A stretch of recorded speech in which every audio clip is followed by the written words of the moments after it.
what? I got a fever. And the only prescription is more.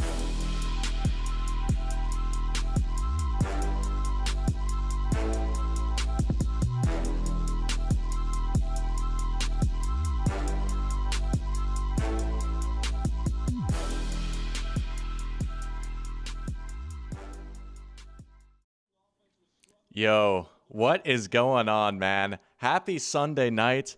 Happy wild card weekend. Oh, baby. Have we not just been so spoiled with how good the playoffs have been so far? I mean, truly, what a special time it is to be a football fan.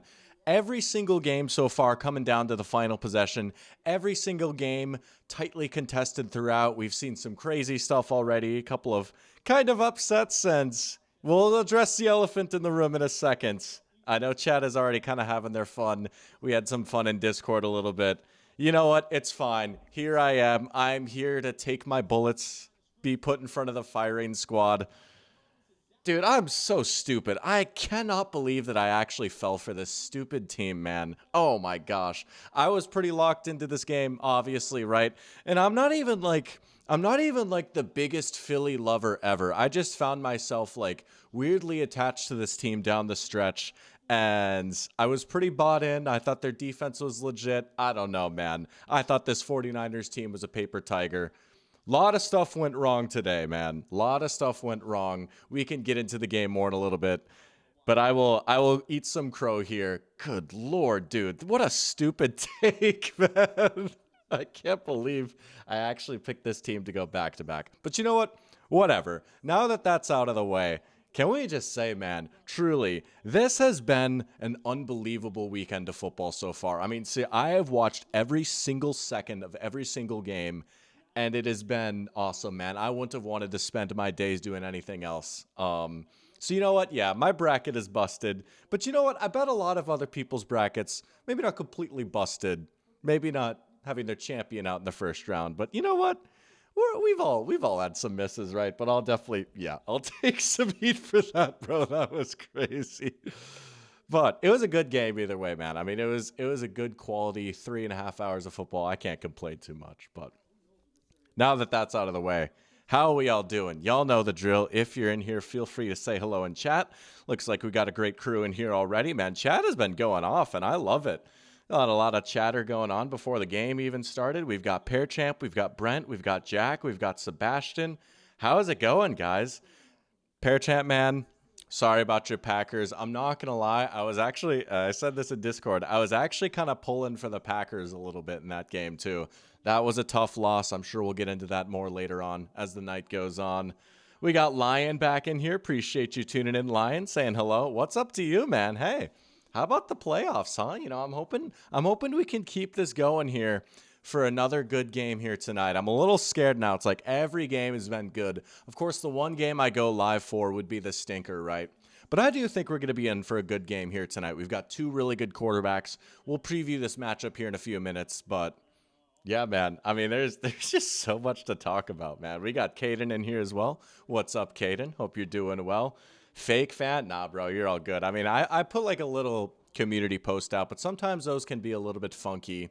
And I hadn't publicized this a lot. And I will say, in fairness, it has been a minute since I've gone live for a game. The last game stream that I did was Thursday Night Football Cowboys versus Lions. So it's been a minute, but I'm excited to be back, man. We're going to try and do probably one of these around for the playoffs. I don't think we'll be doing the Super Bowl, but wild card. I'll find a time to stream for a divisional game next week. And then maybe, just maybe, I'm thinking we might do both conference championship games. We'll see for sure. But maybe, just maybe. Lion asking, any chance I'll stream an earlier window next week? I'm going to be honest. I think most of it is going to be determined by the matchups. Once we see the schedule come out, then I think I'll have a better sense of what game I'm going to stream. There is a part of me that likes doing Sunday over Saturday. I will say for me, like Saturday is kind of like my sacred day a little bit, even if I'm watching football. It's kind of nice to just kick my feet up on the couch and watch the games a little bit. I did miss some sick games yesterday, and those would have been fun to stream, but it was also nice to just watch those games too. So I'm probably leaning Sunday, but we'll see, man. If there's a really good game on Saturday that I just want to see, or if say the Sunday afternoon game is really good. We'll go from there, but we'll see for sure. And right on cue, Sebastian asking about the conference championship mega stream. That stream was elite. Well, I tell you what, dude. I tell you what. I have been thinking about doing a 10K subscriber special at some point. Maybe, just maybe. Maybe, just maybe, that'll be the 10K subscriber special, will be the conference championship game mega stream. And maybe in between the games, we'll do a little something fun. I don't know what yet. But I kind of like that idea. I've already very quickly talked myself into that, so we might hit that. But yeah, man. Oh, that dude, I forgot you're over in Europe. Not to like say where you live or anything. That's true. Yeah, no, that's totally valid, man. That is tough. Well, hey, respect to you, man, for tuning in even right now, even if it's for like a few minutes. That's awesome that you're spending your time here, man. I appreciate it. Sebastian asking thoughts on the 49ers breaking 40 playoff wins. Man, I mean, I saw you put that in chat before I went live. I believe it, right? I mean, this is one of the most successful franchises ever. They've had all these crazy runs with Montana and Young and even like the Kaepernick days, and they got a few wins with Alex Smith in there. And ever since Kyle's been there, they've gone on a lot of deep runs. Yeah, it checks out, man. Every time they get in the playoffs, they make a run. They're a well-coached team, and even with all these injuries, dude, it is unbelievable. Like, truly, this is the power of coaching right here, because I promise you, talent-wise, this is not a playoff team. Just like looking at their roster, especially with all the injuries, this is not a playoff team. But they are so well coached on both sides of the ball, it makes up for it. This is honestly one of the biggest coaching carry jobs I've ever seen, especially on defense, man. Robert Saleh deserves so much credit. I've been saying it all year, but it's like that defense is not good, but they are good. Like, they play well. They play way better than they have any business doing, you know? It's crazy.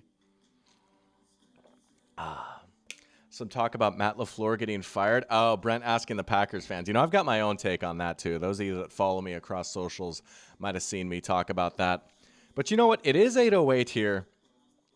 We're going to preview this game here real quick, and then maybe we'll jump into some extracurriculars. But I do want to talk about this game a little bit before we get started here. So let's just pull it up here. Chargers versus Patriots.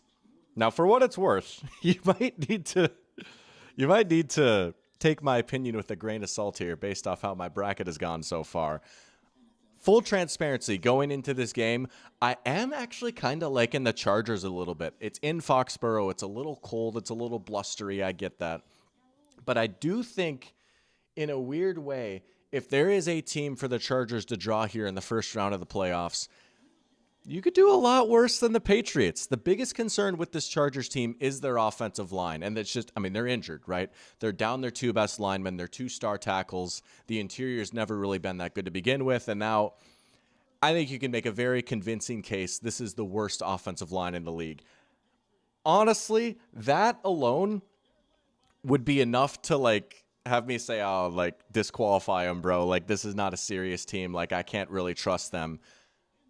For what it's worth, Patriots four-man rush, not exactly world beaters. They're not awful. They're not like, not to pick on this team again, they're not like San Francisco 49ers level bad, but they're not great. Herbert's a really good quarterback. They've got the receivers. They just got to give them just some semblance of time. You can run on this team just a little bit. You know, there's some talent in this Chargers backfield. And then defensively, I mean, you want to talk about a well-coached defense. Jesse Minter's got these boys flying to the football right now. They've got good players on every level. I do like this Patriots offense a decent amount, but I don't know. You know, it might feel weird to say, but I feel like the Chargers are maybe a little bit more battle-tested than the Patriots. And man, they've got Herbert, they've got Harbaugh, they've got that defense. I am going to go with the upset here. I'm going Chargers in a nail-biter. I hope it's a nail-biter. I'm hoping for a good game here. But I'm going to go Chargers, we'll say 23-20. We'll say not high scoring, but some points, right? At the end of the day, the big draw here is these two quarterbacks. Probably two of the 6 best quarterbacks in the NFL. Notice how I, reverse the order of the numbers there to save myself. But I'm going Chargers here. What are y'all thinking in chat? Are y'all rocking with the Patriots or Chargers here? Jack was saying this is the game you have the least interest in. Yeah, no, I get that, right? I mean, and I'm not trying to disrespect the Patriots or anything here, but as far as 2 seeds go, not a ton of aura exactly. And with the Chargers, I mean, if we're going to be real honest, this team probably doesn't have a Super Bowl ceiling. Like, if we're just going to really be honest with ourselves. So you could argue, like, this game maybe has the lowest stakes or whatever. But you know what? I don't know, man. I could see the Chargers pulling it out. Jack is saying he picked the Chargers to win, so it means the Patriots are moving on, baby. Probably, but we'll see, man. Pearchamp says he thinks this game will be a Chargers stinker. We've never had way too many games that have been this close. You know, Steelers and Texans are tomorrow, but you think that game will be closer than this one? I can at least see the vision with that a little bit, right? You get the Mike Tomlin devil magic. It is in Pittsburgh. That's the big difference, right? Pittsburgh's the underdog, but they're at home in that game at least. I can understand the rationale behind that. I get it. Lion says he's closer to sunrise than sunset at this point. Well, man, God bless you, bro. That is some real commitment to this sport, man. I love it. I love seeing stuff like that. Caden being real epic, asking what was my Super Bowl pick. Yeah, for anyone who's just joining, I've seen a few new faces in here. I picked the Eagles to beat the Texans, which was just awesome. Yeah, man, I don't know. Honestly, now with the benefit of knowledge that I have now, I think Seattle's probably the new favorite to come out of the NFC, honestly. I will say I stand by my take that out of all the teams in the NFC that match up best with the Seahawks, it is Philly. Even now, after this game, I stand by that take that the Eagles pose the most problems for Seattle in a hypothetical matchup. But obviously, we're not going to see that now, so we'll see. But I think if you're a Seahawks fan, you got to be feeling great, man. I know. Seahawks jinxed now, right? Kiss of death right there. We got Miguel and Dark Elixir back in here as well. What's going on, guys? Good to have you guys back in here. Miguel is saying the Chargers O-line might be way too battered, honestly. That's valid. I think that's probably the most rational take to have about this game. I think Herbert might have something for us tonight, which is crazy to say. I know we've got playoff Herbert and all that. I think he might have something for us today. And if I will say, man, if the Chargers do win this game and if Herbert goes out and plays a good game, you got to give the man his flowers, right? This is a spot where he can maybe put some of those narratives to bed a little bit. We'll see. I stuck my neck out for him a little bit last year, and it did not happen. Did not go very well. You know, I feel like we can all agree he's like a pretty good quarterback, but if he does want to like truly cement himself, fair or not, man, he needs to have a good game on a stage like this. So we'll see. You know, there's a little bit of that riding for him. But Sebastian saying, best part was that everyone in chat was screaming at you about Philly while you're filling out your bracket. Nah, dude, it was so funny, like, just seeing chat be like, bro, what are you doing? I thought I was cooking, too. That was so funny. I genuinely, after I shut that stream down and, like, got ready for bed, I was, like, smirking and grinning, dude. I thought I was so smart. I was like, these guys won't know what's coming. Just wait a few weeks when the Eagles are in the NFC Championship game. Everyone's going to be like, oh, nope. I thought I cooked so hard with that. But what can you do, right? Last year, I picked the Lions and the Ravens in the Super Bowl, and yeah, what could you do? Maybe one year I'll get it right, you know? I honestly don't think I haven't picked the Super Bowl winner correctly since 2021 when I picked the Rams going into the playoffs. So it's been a minute, you know, and the drought continues. But here we go, man. It's about game time. Everyone lock in. We have had an excellent wild card weekend. Let's keep it rolling with the Sunday night classic here. Patriots versus Chargers in Foxborough. They've got the lighthouse lit up. Let's go, baby. Let's go. Come on, man. Let's go. Pearchamp saying, what would I say has been the best playoff game so far? He would say Bills versus Jags. Allen put on the Superman cape, and he got beat up a lot in that game. I think that's totally valid. I would say probably Bills, Jags, or Bears, Packers. But I might lean Bills, Jags just because that one was back and forth throughout. A good comeback is nice, but I will say, like, the first half of that Bears-Packers game was looking like a little bit of a snoozer. But it heated up at the end. But I'll go with you there. I'll go with Jags Bills, man. That was a great game back and forth. Both those quarterbacks showed out. I thought Trevor played pretty well too, all things considered. Wasn't quite as good as Allen, and that interception was rough, but other than that, I mean, they scored on every drive in the second half, you know. Bears-Packers was a sick game, though. And you know what? I'm so happy for Chicago. I'm so happy for Bears fans, man. That place was rocking last night. They've waited 15 years for a playoff win. Just a good, honest, old, historic franchise getting their moment in the sun, beating their rival. That was awesome, man. You got to be so happy for the Bears. Brent hopes both teams have fun today. Me too. No, Panthers-Rams was good too. And like that game gets lost in the shuffle a little bit, right? But that was an unbelievable game. That one had a lot of offense back and forth. Charlotte was nuts for that game, dude. That stadium was just rocking throughout, man. That was an awesome atmosphere. You had Cam Newton coming back for that game too. That was awesome. I mean, you really can't go wrong. I think, honestly, probably the worst game so far has been 49ers-Eagles, and it was a game that came down to the very end. Here we go, man. All right. Oh, there's the new NBC score bug. Looking pretty good. Here comes Drake May in this Patriots offense. Maybe the MVP winner this year. And I got to say, he hasn't played a lot of these island games so far this season. So it'll be nice to see May on a big stage like this. The numbers are obviously there, but man, his tape is unbelievable. I mean, he stylistically really is just like Herbert, if not like a little more creative, maybe even a little bit faster. But he's got the big build, the big arm, great athlete. He's so much fun to watch, man. I'm excited for some Drake May, Justin Herbert hoops here tonight. Pats will start off with a run to Ramondre there. He's been picking up steam a little bit. He's been contributing as a receiver some. You know, you've had Henderson come along as a more explosive option, but Stevenson's still there, man. He's not a bad player. He can still play a little bit. Parachamp's not happy for the Bears. I'm sorry, man. Caden saying no, wrong opinion. Yeah, we got some Packers fans in here. That was kind of a bummer. Four-man rush here. May has time. Oh, easy money. There's Diggs. First down. And that's exactly what you envisioned when you dropped Stephon Diggs into this offense. He's not the player he was a few years ago. He maybe can't quite beat you over the top like he used to. Not quite the big play threat after the catch, but he's a really good chain mover. You get him going on a simple little hitch route, curl route, whatever you want to call it. 2nd and 4, just pick up the first down through the air right there.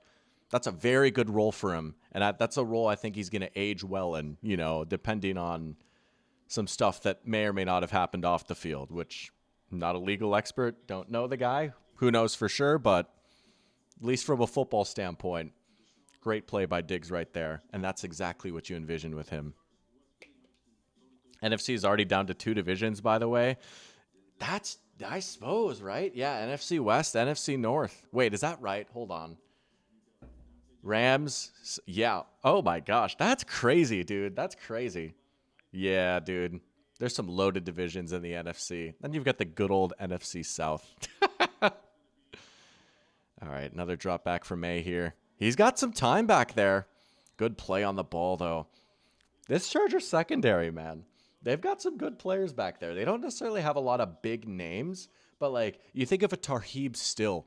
He's a good player, dude. What a find he was in like the 5th or 6th round of the draft last year. Obviously, they've got Derwin James. They've got some guys back there. This defense can play, man. This is a potential head coaching audition for Jesse Minter. Here we go. 3rd and 6.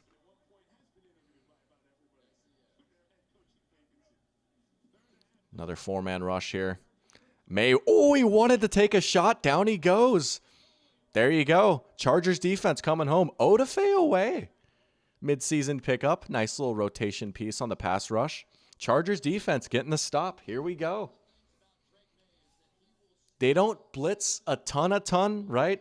Jack, I'm going to tee you up here. Jesse Minter comes from the, wait for it, Mike McDonald coaching tree, right? A lot of simulated pressures, a lot of disguised blitzes. When he does blitz, he picks his spots well, and they're well thought out, and they run all these stunts and games.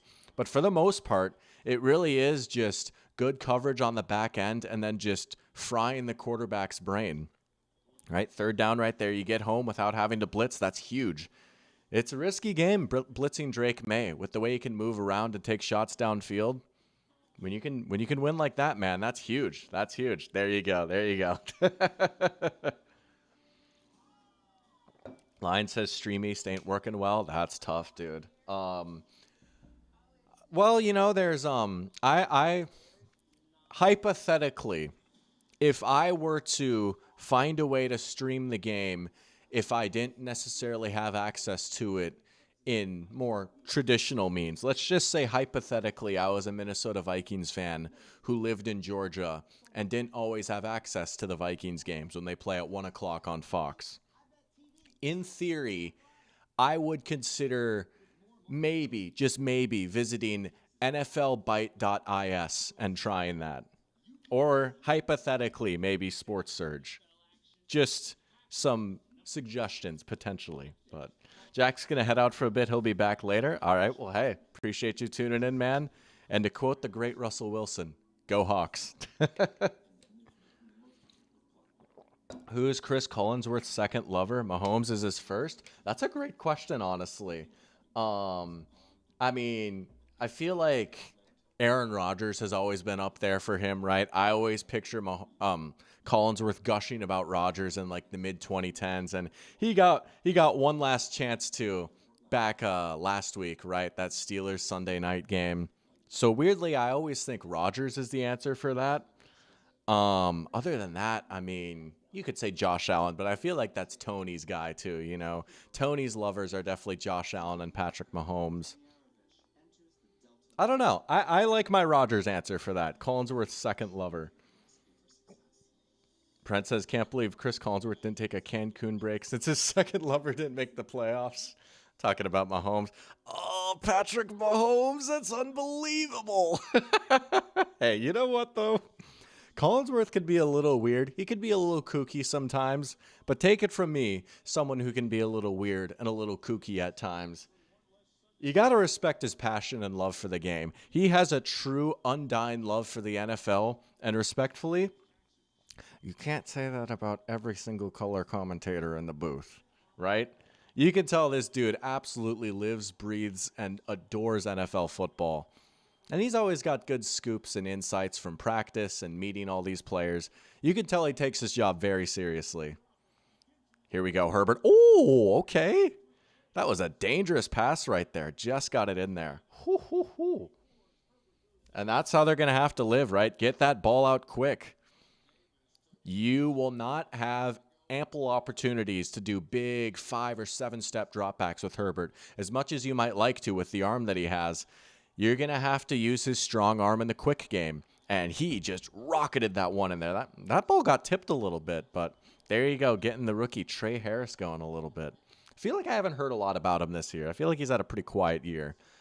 But Q coming on a little bit has helped the Chargers. Well, he has a little bit of time here. He'll just scramble. Wow, Herbert had a little bit of time there. Wasn't able to throw it, but there's that. It's not underrated athleticism. Like, it's pretty well established that Herbert is a good athlete if you look at like his RAS and everything. But it's been nice to see him lean into using his legs a little bit more ever since Harbaugh's come over. That's just one of the things where it's like you could just tell he's playing a little bit looser. It's been nice to see him actually utilize that aspect of his game. Nice casual little 10-yard scramble right there. You might just mash it here on 2nd and inches, knowing Harbaugh and Roman. They might just thud it up the middle. Yep. Got it. There you go. Hampton is active. Yeah, he's been dealing with injuries, but he's active. And Vidal's been pretty good, honestly. All things considered, with all the turmoil that offensive line has had, he's been pretty good.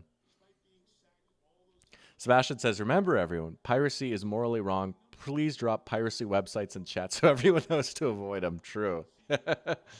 My lover is 9? Maybe. Well, unless we get someone else, you know, hey, Chargers lose this game. They're trading Herbert to us, right? We're trading 9 for Herbert straight up if the Chargers lose this game. Because Harbaugh has to have his Michigan man. Oh, that play's unbelievable. It looked a little like 9 there. Yo, that's right. That's right. Yo, I knew I was streaming this specific game for a reason. Here we go. The real star of the night making his first appearance. Let's go, baby. It's a Ron Torbert game. Let's go. We're going to be here till midnight. Quickest Ron Torbert call ever. That's right. Ron Torbert's crew gets a playoff game. Oh my gosh, that's awesome. If you know, you know, man. Shout out the Ron Torbert lore. Let's go, baby. Little swing out to Q right there. Good tackle. Patriots defense flying around early. Oh yeah, Sebastian's fired up for Ron, our favorite ref on this channel. You know, we've had the team of Dr. Pigskin before. We got to get the referee of Dr. Pigskin. I've been saying half jokingly, I need to get like a printout of Ron Torbert and put it up behind me, add it to the studio setup. He just, there's something about him that just cracks me up, man. I love him though. He should never change ever. He makes every game infinitely more entertaining. Here comes a blitz. Herbert escapes. Oh, incomplete. Man, I mean, there was just no answer for that blitz right there. They just didn't have enough bodies for it. Very lucky that was only a tipped pass right there. Now you got 3rd and long, man, and this is a dangerous spot if you're the Chargers, because this is kind of where your hand is forced, and you do have to drop back a little bit more. That last pressure, I mean, you can't even put a whole lot of that on the offensive line just because they just don't have the numbers, right?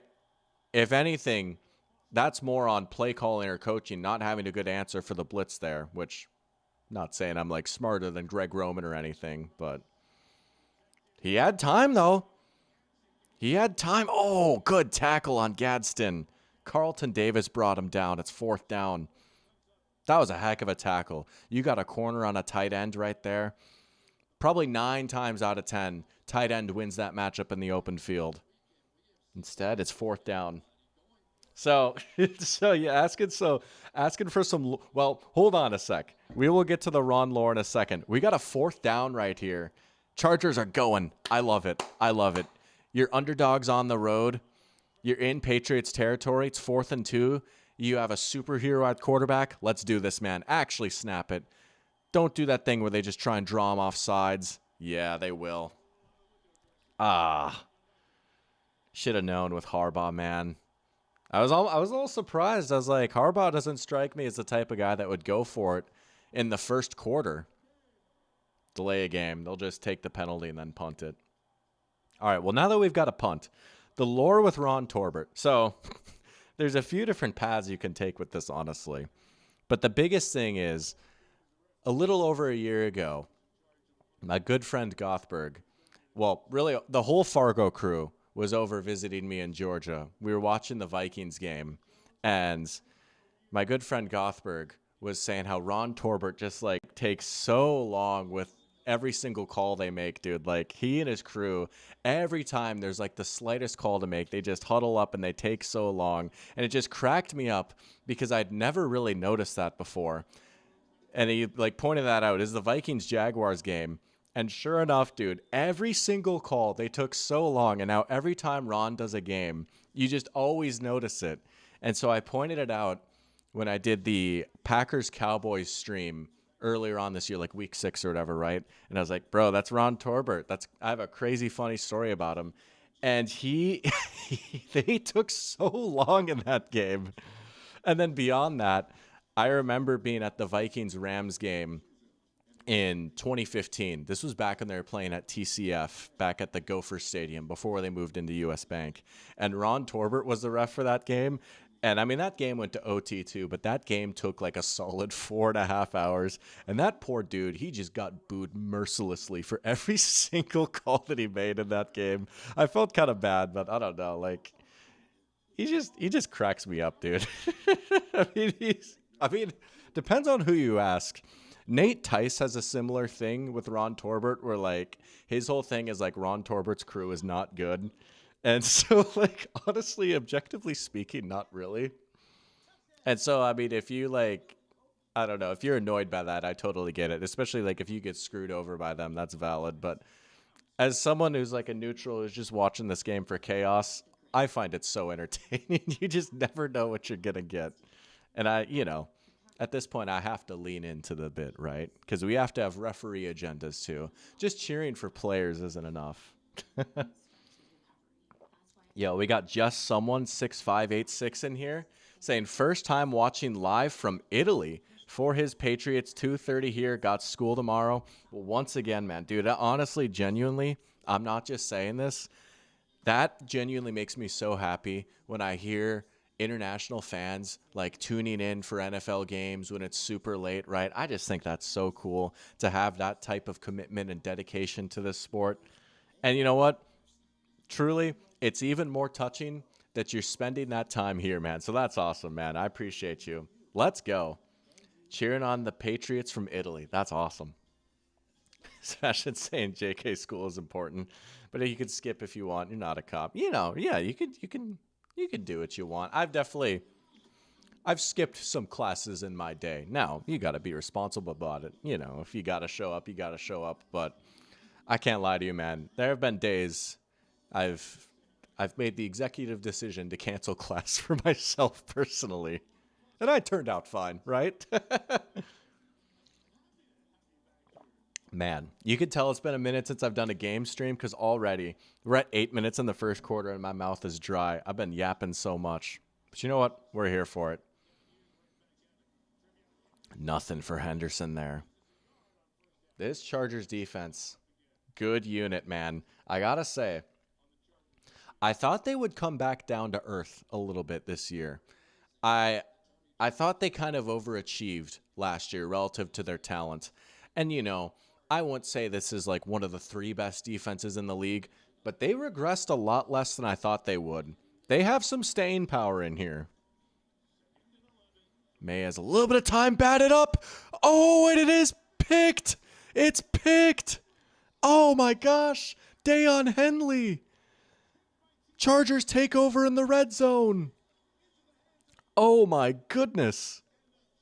Hoo, hoo, hoo, hoo. Oh, man. Tyre Tart getting his nose in there, batting it up, and Henley just flies to the ball.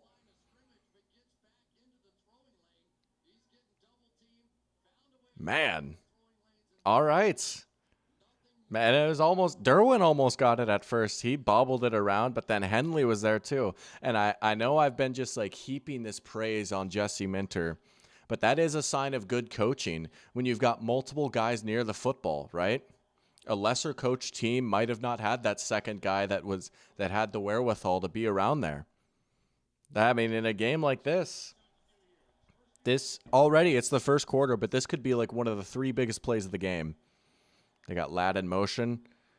Herbert got a few yards there.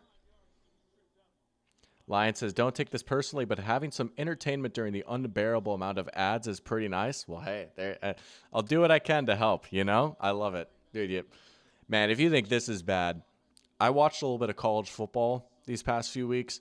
The ads in college football, it is unbelievable, dude. It is an epidemic. It is unbearable, man. But it isn't great in the NFL either, I will say. What happened to MVP Drake May? Rutrow Patriots. We'll see, man. Jesse Minter might have happened. Designed QB run for Herbert. Oh, Carlton's hitting people tonight. I love it, man. I love corners that hit. Here we go. Sebastian was shouting out Carlton Davis earlier. He's hitting tonight. Brent says he never saw me skip class in high school. Nah, in high school, I certainly didn't, right? In college, it was definitely a lot easier, too, especially some of those larger classes, right? And, like, they usually gave you, like, a few days, like, sick days or whatever. And so I'd just be like, oh, no, I'm not feeling well today. Well, I mean, you didn't even really have to say that, but especially after COVID, they're a lot more chill. It's just like, if you just don't show up, But big third down. Herbert's going to scramble. He didn't get it.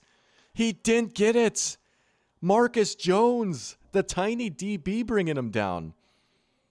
You got to tip your cap to the Patriots here. They have done some excellent tackling in this game. I think you got to go for it here if you're the Chargers. You're coming off of what's more or less a freebie. Yeah, it might be nice to just take the lead and get 3 points. But again, same rationale for why you could have easily gone for it on 4th and 2 earlier on in the first drive. You got to get 7 here, man. You got to capitalize. They got to actually run a play here, right? There's no way they try it again. Okay. Patriots bring a blitz. No one's open. Herbert, incomplete. Goal line stand for the Pats. Their secondary is looking pretty good so far, man. There's not really been a whole lot open downfield for Herbert. Nice, well-timed blitz right there. No shot. Good coverage by Gonzo. Oh, man, Patriots dodge a bullet. I think that I stand with that call, though. I think that was the right call. That's just good ball by the Patriots. There you go. All right. A little bit of a chaos game so far. But you know what? Chaos isn't always bad. It's a 0-0 right now. But that was a big missed opportunity for the Chargers right there. If they were going to pull off the upset, those are those little things that you got to have go your way, you know? It's just tough, you know?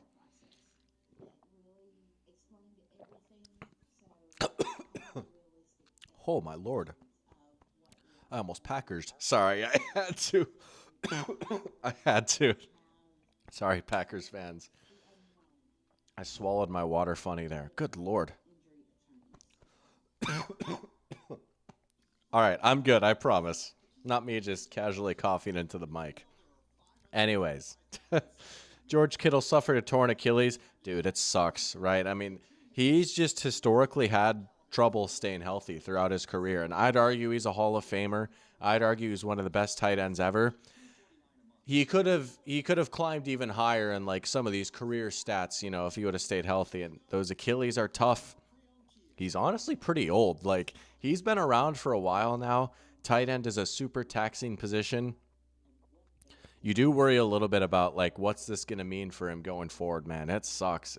It is definitely the downside of this, what's otherwise a great day for the 49ers, you know. But you know what? If you're a 49ers fan, if you're the 49ers, that's tomorrow's problem. Go enjoy the win tonight, you know.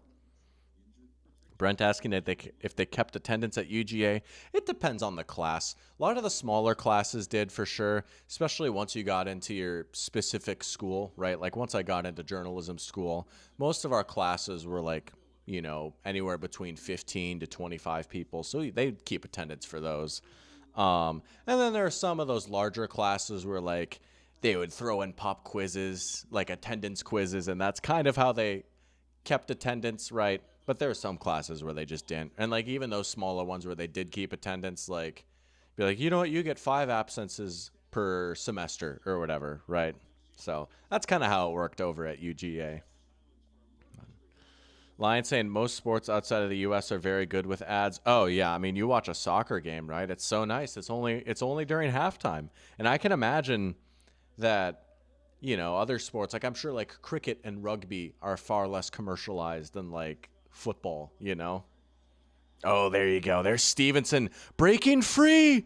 Ramondre, big play. 50-yard line. Oh my goodness. Oh, Parachamp with the clapback.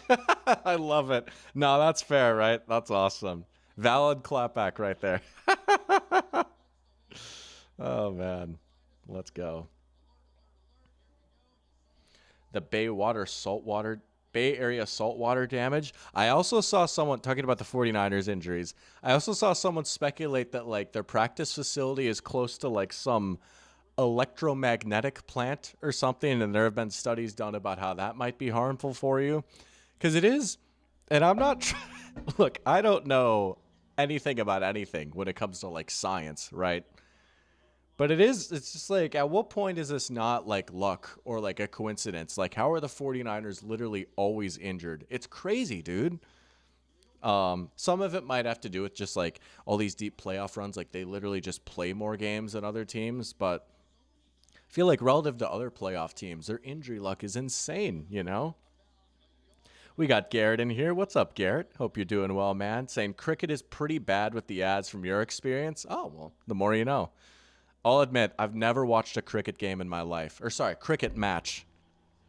I am a Yank. Kind of outed myself there a little bit.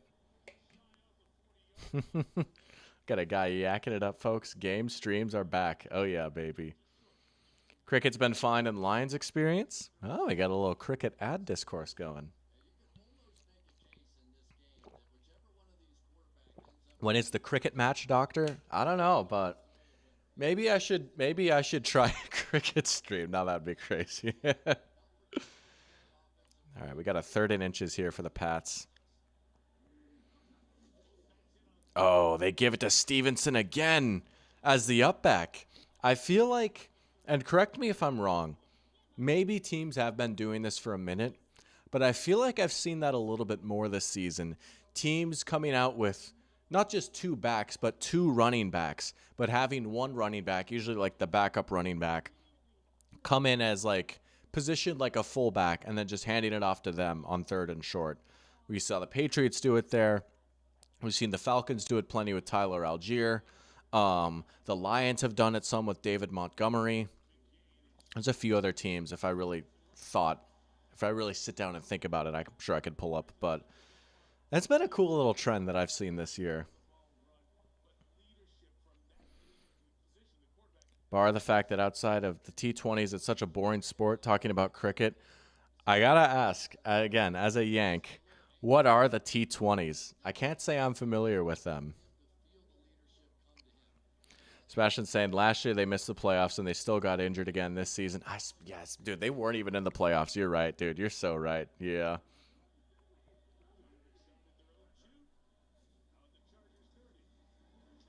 Oh, off the hands. Tough catch for Diggs, and Hart was coming in. I mean, that would have been a big hit. That would have been a tough catch for him, but still could have maybe caught it. That was tough, though. 3rd and 4. Yo, CB's back. Let's go. I am doing well. Good to have you back in here. Sorry about your Packers, man. That was tough. I'll be honest. Like, this sounds so crazy coming from a Vikings fan. I kind of was bullied for the Packers a little bit.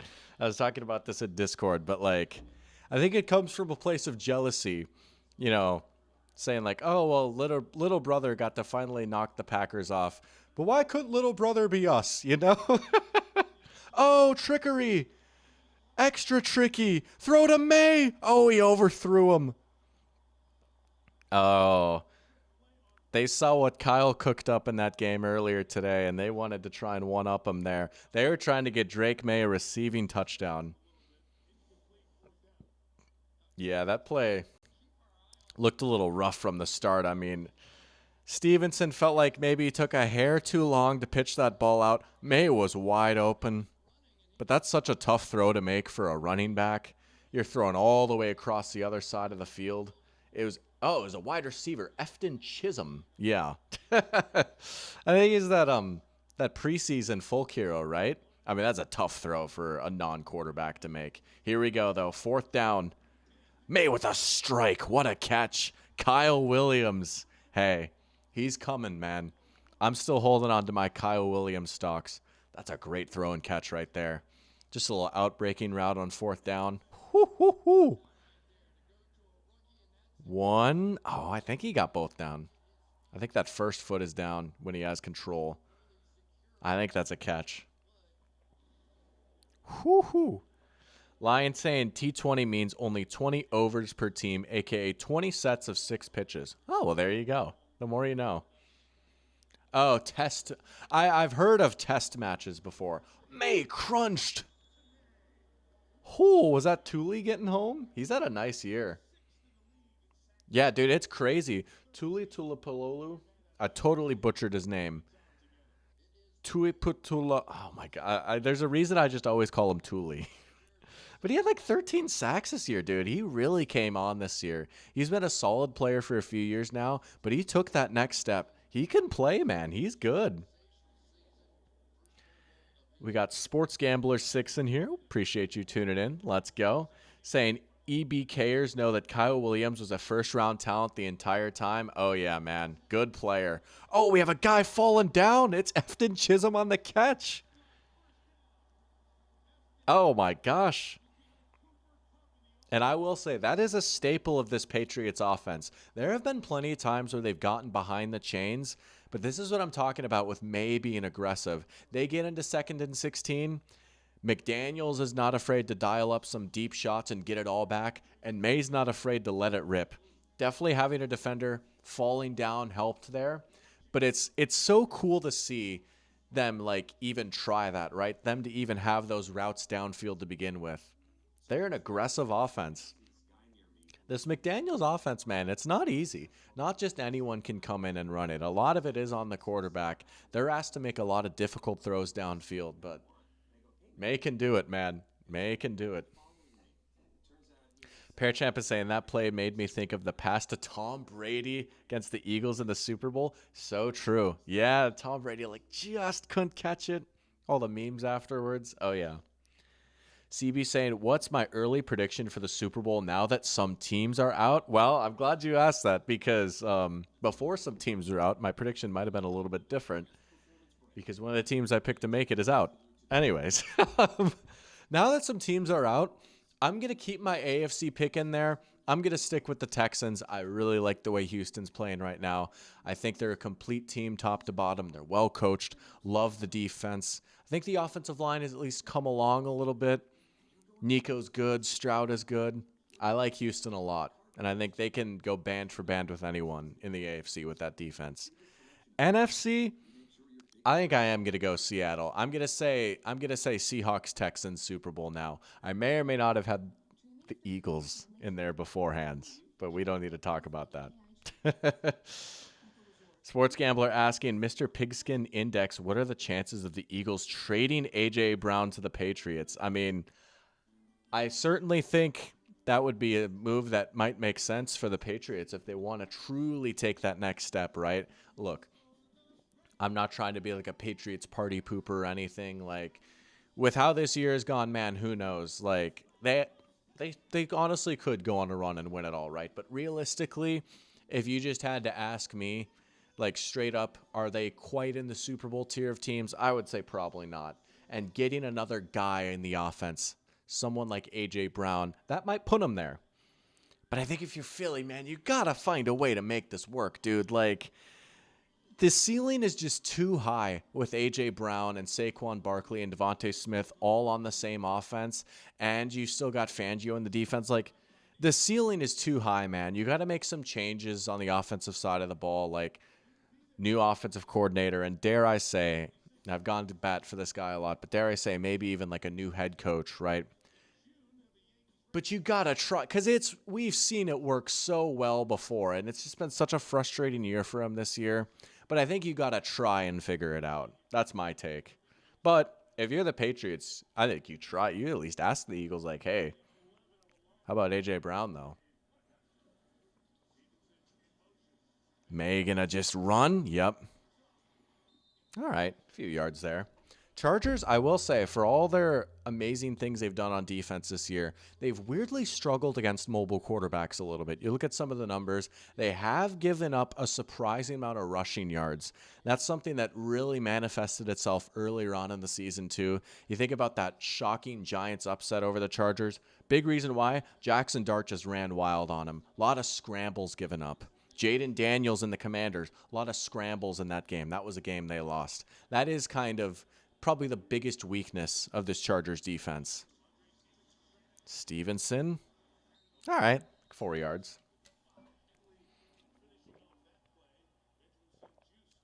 What would the Eagles be asking for in return? Talking about an A.J. Brown trade. He is probably one of the guys that would get a first in return. I think sometimes, and myself included, people will overestimate how much a player will get in return in a trade. I think A.J. Brown is good enough and young enough and playing an important enough position. He probably would fetch a first. Like, if you're the Patriots, you'd have to offer a first. 3rd and 4. 4 down territory, maybe? We'll see. May trying to create. Look out. Oh, that's a dangerous throw. Okay, he just threw it away. Dude, I'm not going to lie. When that ball left his hand, I thought there's no way it makes it out of the back of the end zone. I thought he was about to lob up a meatball sub with extra marinara there for the Chargers. Patriots are going to get on the board first. Looks like they're just going to bring out the kicking team for 3. All right. 4th and 4. It's kind of a weird spot. It's been a weird game so far. You are the home team. All right. I'll allow it. I'll allow it. Max Crosby trade talk. Max Crosby seems to be implying that he might go to the Eagles next year. That defense would be crazy. You know, that's a move that hey, there's been a lot of Max Crosby trade rumors, right? The Bears are another team I've seen, even the Lions a little bit. I know Sebastian's talked about that. I will say that defense would be crazy. And honestly, I think one of the most disappointing parts of Philly today, and I think one of the biggest reasons why they lost, their 4-man rush was not good in that game. I was really underwhelmed with what they were doing up front. And a lot of it, I think you can chalk up to Trent Williams being back. That certainly helped. I was honestly kind of shocked that he was playing. And I'm like, oh, okay, he's playing. But, I mean, he made all the difference in the world. But if you're Philly, man, as great as Jalen Carter has been and as great as Jordan Davis has been and Jalen Phillips was a great trade pickup, they didn't quite have the same amount of juice on their defensive lines today. And it showed when you compare it to like last year's Eagles team where it's just like, wow, here's Josh Sweat and here's Milton Williams, right? Like they just lost some of that. And so while it might seem like, oh, why do the Eagles need Max Crosby? They've got bigger issues. If they could do it, yeah. I mean, there's a reason they tried to trade up for Abdul Carter too, right? And get Micah Parsons. I think internally even they know we could always invest more in the trenches. So that's a situation to monitor at least. But good question from CB. Man, I'm loving the questions in chat here, by the way. I appreciate it, guys. This is awesome. CB asking anything the Vikings do after the season or need to do for a better season next year. I mean, how much time do you have? No, but see, I think it's tough because there's a few things I could point to that should be improved going into next season, right? I would say the 2 biggest things, honestly, are quarterback play and offensive line play. That and keeping Brian Flores, which we'll see. But quarterback play, okay. Realistically, what can you do? You can hope J.J. McCarthy actually stays healthy and maybe builds off of what he showed to close out this season. Would be nice. Other than that, man, I mean, what do you do? Do you try and trade for Kyler Murray? Maybe, but Cardinals might ask for a pretty penny. Wait, are we going to call the Bengals about Joe Burrow and get laughed at, or call the Chargers about Justin Herbert and get laughed at? That's probably not happening, right? And so it's well, shoot, man, if it's not JJ, it's going to be Kirk or Mac Jones. And it's I don't know. Yay, I guess. And then with the offensive line, it's tough because to their credit, the Vikings have tried to improve the offensive line. They brought in 3 new starters, spent a lot of money in free agency. But it's this team is $30 million over the cap as we head into the offseason. It's just going to be hard to bring in guys. So there's a few paths. Maybe you hope that, I don't know, we draft a lineman in the 3rd round and he turns into a good quality starter. And I love Kwesi, and I've gone to bat for him a lot, but he hasn't exactly had drafts like that where you're wow, we got a good player in the 3rd round. That hasn't exactly happened for us recently. But no, I mean, JJ's been fine, honestly. Especially, well, I won't say fine, honestly. Down the stretch, I thought JJ was fine when he actually played. I will say there is something to it, though, that he keeps getting hurt. And that's just, part of it is just how he plays and how he's built, right? I don't know. I might need to do a whole off-season stream at some point and honestly, or even write something. I could probably spend 30 minutes talking about what needs to go right for the Vikings to get back to where they need to be. And it's a very fine needle that we'll need to thread, We're in a very weird spot right now, to be completely honest with you. Kwesi will draft a gem, I'm sure. To his credit, Dallas Turner's looking pretty nice. Dallas Turner's coming along. We might have something there. And then other than that, like Will Reichert, our kicker, has been his best pick. Like genuinely. Yeah, there's a few Korean NFL players. I know you would never think that Kyle Hamilton or Kyler Murray are Korean. Well, half Korean, but I mean they obviously you've got Young Wei Koo. You got a couple of Filipino NFL players. You've got Josh Jacobs. You've got Tyler Algier. You've got Cam Bynum. As we discussed on one of my streams earlier this year when I was playing NFL GeoGuessr, believe it or not, there is a player playing in this very game right now that is from Hong Kong. Any guesses as to who? Anyone who like wasn't in that stream? Any guesses as to who? There's a player playing in this game who's from Hong Kong, or at least he was born in Hong Kong. But that blew my mind when I learned about that.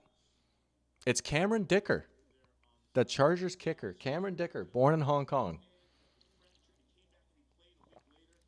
Man, this water is hitting different, dude. I might have to get a refill at halftime. If JJ didn't do the 9, yeah, I mean, see, that's what's tough, right? Here's what I'll say. I think there's a couple of reasons why people have been so hard on JJ McCarthy. 3, honestly. The 9 stuff is one thing, and that certainly, like, did not help whatsoever, right? I think beyond that, there was just this high expectation for him coming in, being a first-round pick, being a well-known player too, right? A national champion at Michigan, and walking into what was seen as a loaded situation. And there is a secret third thing, and maybe this just affects me because I'm way too online and I need to, like, get off my phone and, like, get outside a little bit. I've been working on it. But... and no disrespect, because honestly, a lot of these people, like, I like their content and respect their opinions and stuff. But there is a very weird and vocal amount of, like, some of the prominent NFL online analysts and influencers, like the NFL Twitter tastemakers. There's a weird amount of them that are huge Ohio State fans. And so, like, they hate everything and anything Michigan. And as stupid as that might sound, I genuinely think that is like 30% of the reason why the JJ McCarthy stuff has been as insane as it has been, because there's a lot of people that have not liked the dude ever since he was like out of high school, you know? But also it was corny, and you can say it's performative or whatever. But you know what? He's our performative quarterback. He's our corny quarterback. But, I mean, yeah, internet be internet too, right? Who cares? But... meanwhile, we have a game going on. Chargers moving the ball a little bit, I gotta say.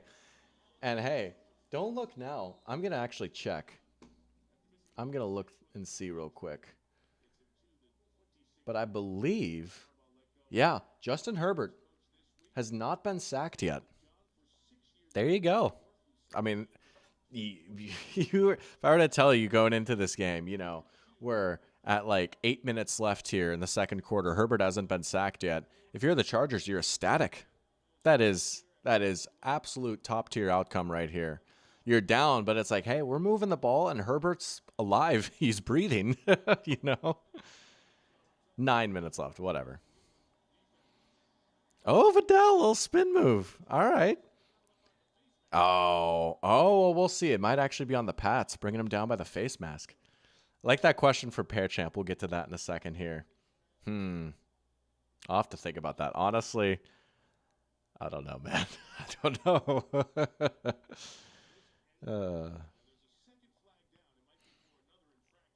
Do we have another penalty too?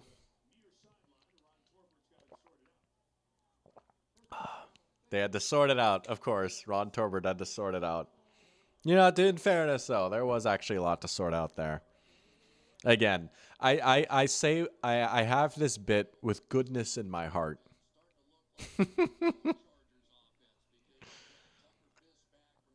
First down Chargers. But, Parachamp, to go back to your question earlier, asking who's the backup quarterback going to be for the Vikings next year, I mean, hey, as long as it's not Carson or Brosmer, Really, that's all I care about. I cannot see either of those guys take another snap in purple. I would genuinely rather have Nick Mullins bozo ball than another Max Brosmer game or another Carson Wentz game. I would say, I mean, this answer is coming, right? But also, like, this is my honest answer. I'd love if Jacoby Brissett was in purple. Although low-key, he might be under contract for another year with the Cardinals. I'd have to double check that. Mac Jones, maybe, just because he showed a little bit and there's some overlap in the scheme, right? And he's a little bit younger. It's like, okay, that's not bad. Honestly, I don't really want Kirk back. No disrespect. I just think that would be so humiliating if we brought him back. More on that in a sec. 2nd and 7. Herbert has time again. Dude, just no one's getting open downfield. Good catch by the fullback, though. Tucker Fisk. Dude, the Chargers love their fullbacks, man. We got Tucker Fisk getting some love right here. They have Scott Matlock, too. I mean, this is just the most Harbaugh thing ever. Their love for their fullbacks.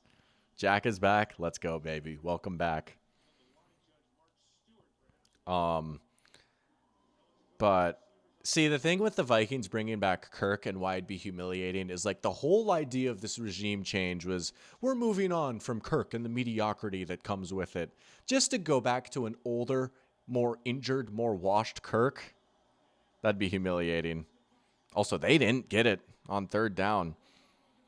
Man, decision time here. If I had to make a prediction, I would say Harbaugh is going to kick it here and take the tie. You know what I would do, though. You know what I would do. No, we do not want Mr. Massage Man. We're good. We're all right. I would honestly rather have perfect timing than him. Here we go. Hong Kong legend, Cameron Dicker. Vikings could use it. I mean, we could do a lot worse than Geno Smith. I honestly wouldn't hate buying the dip on Geno Smith, as crazy as that might sound. I wouldn't hate that. I would definitely take Geno Smith over Kirk Cousins. I would probably take Geno Smith over like Kenny Pickett or something. I don't know. And that's the other thing. Mac Jones is under contract for another year. The 49ers are very smart signing him to a 2-year deal. We would have to trade for him. And at that point, it's like, we're giving up like a 1/3 for Mac Jones. I would just rather not do that, honestly. I would rather not. I don't want to give up a pick to bring in competition for the quarterback room. If we're going to bring in some vet, it better be a free agent signing. Or if we're trading for someone, maybe I'm a little delusional, but like it better be Dak, you know? If we're going to trade for a quarterback, it better be someone who gets me so excited that I get their jersey before they even play a snap. I don't want no like first for Kyler Murray. It's like, I don't know. I mean, it'd be kind of fun, I guess, but it's not going to happen. Like, we're not trading for a veteran quarterback. The Stafford trade happens only like once every 10 to 15 years or whatever. But wouldn't it be so cool, man? Wouldn't it be so cool if Dak Prescott was on the Vikings? Yeah. Sports Gambler asking, do I wish I had Daniel Jones back? I don't know. I mean, he would have been our best quarterback this year. I guess in a sense, just like it would have been nice to have another body in the room. I'm not as broken up about him, and I still stand by the fact that I think the process of what we did at the quarterback position this year was right. We can have hindsight and look back and say, wow, like how did we let Sam Darnold go? And I get it. But in the moment, I think it was totally valid. He played his 2 worst games of the season in the 2 biggest spots. And not only that, like, he did have a few bad games throughout the season. It wasn't just that he played like a god for 15 games and then fell off at the end. I watched that Jets game in London. I watched that Jaguars game where we won 12-7 with John Parker Romo kicking 4 field goals, right? He wasn't amazing every single game of every, like he had a few rough spots here and there too. And the whole idea was, wow, our offense is so sick. We could put me out there and be fine. Unfortunately, it was not quite that simple. So, like, yeah, I would have rather had Daniel Jones or Sam Darnold this year. I get why we did what we did. We took a gamble, it just didn't pay off, you know? And that's why going back to Kirk would be so tough, because it's like, finally, we're taking a swing on a young quarterback. Finally, we're shooting for something more than just, boy, I hope we win 10 games and, like, we'll fill the seats. To go back to that again. It's like, no, no. But that is a good question, though. Can Nas Reed play quarterback? Nas Reed. Nas Reed. Malik Willis is probably starting quarterback next season. He could be with the Falcons. I don't hate that. I mean, hey, they could use another QB. Malik definitely earned himself a lot of money this year. I'll tell you that much. He was impressive. I mean, I talked about this guy a few weeks ago on my quarterback ranking quiz stream. Another guy I'd want to like roll the dice on, Spencer Rattler. He's one guy, if like the Vikings traded for him, I'd be like, yo, low key, is he going to be our starter? I might want to see it. Tanner McKee is a name that's been getting a lot of love too. I will say, he wasn't awful in his game that he played against the Commanders. It wasn't great. I think he was slightly underwhelming. I don't know. He had his moments. But there's, man, you ask around the league, you ask some of the more respected minds that cover this sport, they love Tanner McKee, man. Do I think Matt LaFleur gets fired, Jack is asking. After the second in inches and potentially third in inches. We'll see what happens. But I do want to get into the Matt LaFleur conversation at some point. May gets the first down. I don't think he's going to get fired. I don't think it would be the worst thing in the world if it did happen, to be completely honest with you. Last week I said that my too many coaches call plays agenda was kind of in the mud with, you know, Pete Carroll getting fired and John Harbaugh getting fired and Ben Johnson and Liam Cohen are so epic and everything. I will say, though, there are still plenty of coaches out there where if you look at them and you're truly honest with yourself, you can say, honestly, they're probably better off as a coordinator, but like they're so nice as a coordinator, they got a job and they've kept it.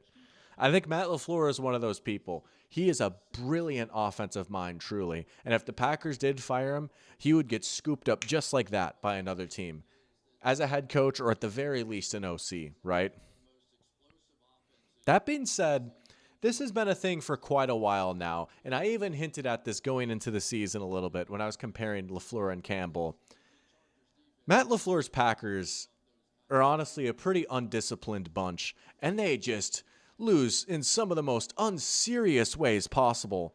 And I tweeted this out this morning, but honestly, losing those two Bears games the way they did, and that essentially derailing their entire season, is a borderline fireable offense in and of itself, right? And I don't think he called a particularly great game in the second half. He didn't manage the clock well. They're taking all these quick drives and we've just seen so many times now of just the Packers just doing some stupid stuff in big spots, and it's a little frustrating. If you're Green Bay, I think you got to be a little frustrated, right? This is the third year now you've been the 7th seed, and every passing year it's just a little bit harder to play the card of like, oh, well, this is a young team and they're growing and developing together. I mean, you gave up a bunch of capital to go get Micah Parsons, and it sucks that he's hurt, but like, this is year 3 now of being the 7th seed and getting bounced pretty quickly when, in theory, you should have a pretty good team. I don't know. I don't think he will get fired. I don't think it's like asinine to suggest that his seat should be hot, though. I think Pear Champ, you've got a pretty rational take there, Pear Champ. But I will say there is a lot of people that just be like, oh, how could you fire Matt LaFleur? Like, he's such a good play caller. It's like, okay, well, what's his job? Is he the offensive coordinator? In part, but also he's the head coach. If the reason why your head coach is so good is, wow, look at this run design with Malik Willis at quarterback, it's like, okay, I'm sorry, I need a little more than that, you know? Not to make everything about the Vikings, but I honestly think Matt LaFleur and Kevin O'Connell are kind of like the inverse of each other a little bit. More on that after this third down. This is a big 3rd and 5 right here.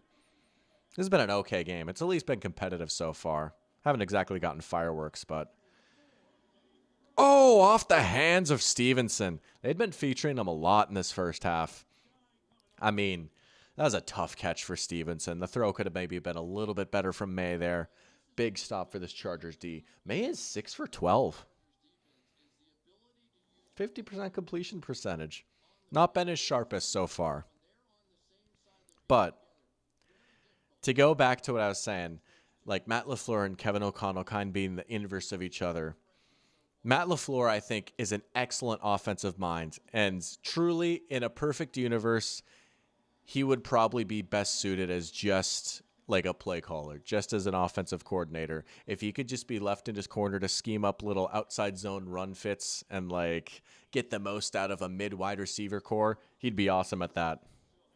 Kevin O'Connell, I honestly think he's a much better actual head coach than he is in-game play caller. I think he's got like pretty good play designs, but as far as like an in-game play caller or schemer goes, honestly, I think KOC is a little overrated in that aspect. But he's great at building a staff. He's great at working with players. I think, honestly, in a perfect world for the Vikings, KOC would not call plays. He would still be the head coach. He'd still have a say in the offense. But if we're going to be real with ourselves, as someone that's watched every single game of KOC's career, if someone took the play sheet from him, I think the Vikings would be better off for it. So, there's still maybe some juice to that take, just a little bit. But that was a long roundabout way of saying LaFleur's seat should probably be hot, but I don't think they're actually going to fire him. But I'm glad we got to talk about that. Can I talk about how good Romeo Doubs is? He can play, I gotta say. He's found the perfect role for himself now as just like that big possession outside guy. He's not bad, man. He's a good complementary piece. He's never going to be like a 1 or anything, but he's nice. It's just frustrating how I feel like I've got a similar sort of take about every receiver that the Packers have, where it's like, oh yeah, for his role, he's really nice. But they don't have like an A.J. Brown or anyone, I mean, closest they had to that was Tucker Kraft. He's hurt. Matthew Golden had a nice game last night. Maybe waiting for him to come on a little bit more. I like Christian Watson a good amount. Obviously, they've got the GOAT Wicks. But Dobbs is, let's say, like, Dobbs is good. He's a starter. Like, he can play in the NFL, and that's a good thing. You need that. That's fair, Jack. Maybe you don't know the Packers would upgrade from LaFleur in this cycle. I guess that's valid. Maybe the big brain take that you could have is, well, they promote Hafley to be their head coach. Hafley's been a head coach before. He came over from Boston College as their head coach. So he has experience with that a little bit. Maybe that's the big brain take you have. Like, I don't think, as much as chatter as he's getting, I don't think that, like, John Harbaugh would be the answer for the Packers necessarily, right? I don't think that's necessarily what they're looking for. But that's true. I mean, maybe Stefanski, but then you're just going from like one flavor of Matt LaFleur to another flavor of Matt LaFleur, At that point, if you're just going to go get Stefanski, you might as well just keep LaFleur. So I guess that's valid. I will say, to play devil's advocate, while I do agree with you, it is hard for a team to just say, well, like, we don't know if there's any good options or not. Like, you never know who's going to be a good coach and who's... Oh, that was interesting by Herbert. Was that a fumble? I think that was a forward pass. They got the beanbag out, of course, so they can just go back and review it. But low-key, Jack. Low-key. I wouldn't take Stefanski over LaFleur, but would I maybe? I don't know. That's one. Here's what I'll say. You told me that like a year and a half ago, and I said, oh, no question. I would have had LaFleur in like my top 8 head coaches. Now, I'd honestly think about that a little bit. Wow. Incomplete pass, I guess, right? Is that what they called? Yeah. And they had a back in the area. Vidal was in the area, so it's not grounding. It's just like that Vikings-Rams Matthew Stafford play from last year where he's throwing the ball like this. There's the type of pressure you're expecting coming into this game. Herbert has to create again. No one open downfield. Finally finds Keenan. Look at the legs churning by Keenan. I think he got the first. Sebastian would love to see John Morton as the Packers head coach. Something tells me that won't happen. CB saying just like good kickers, good head coaches are hard to find. That's valid. Yeah. I get that.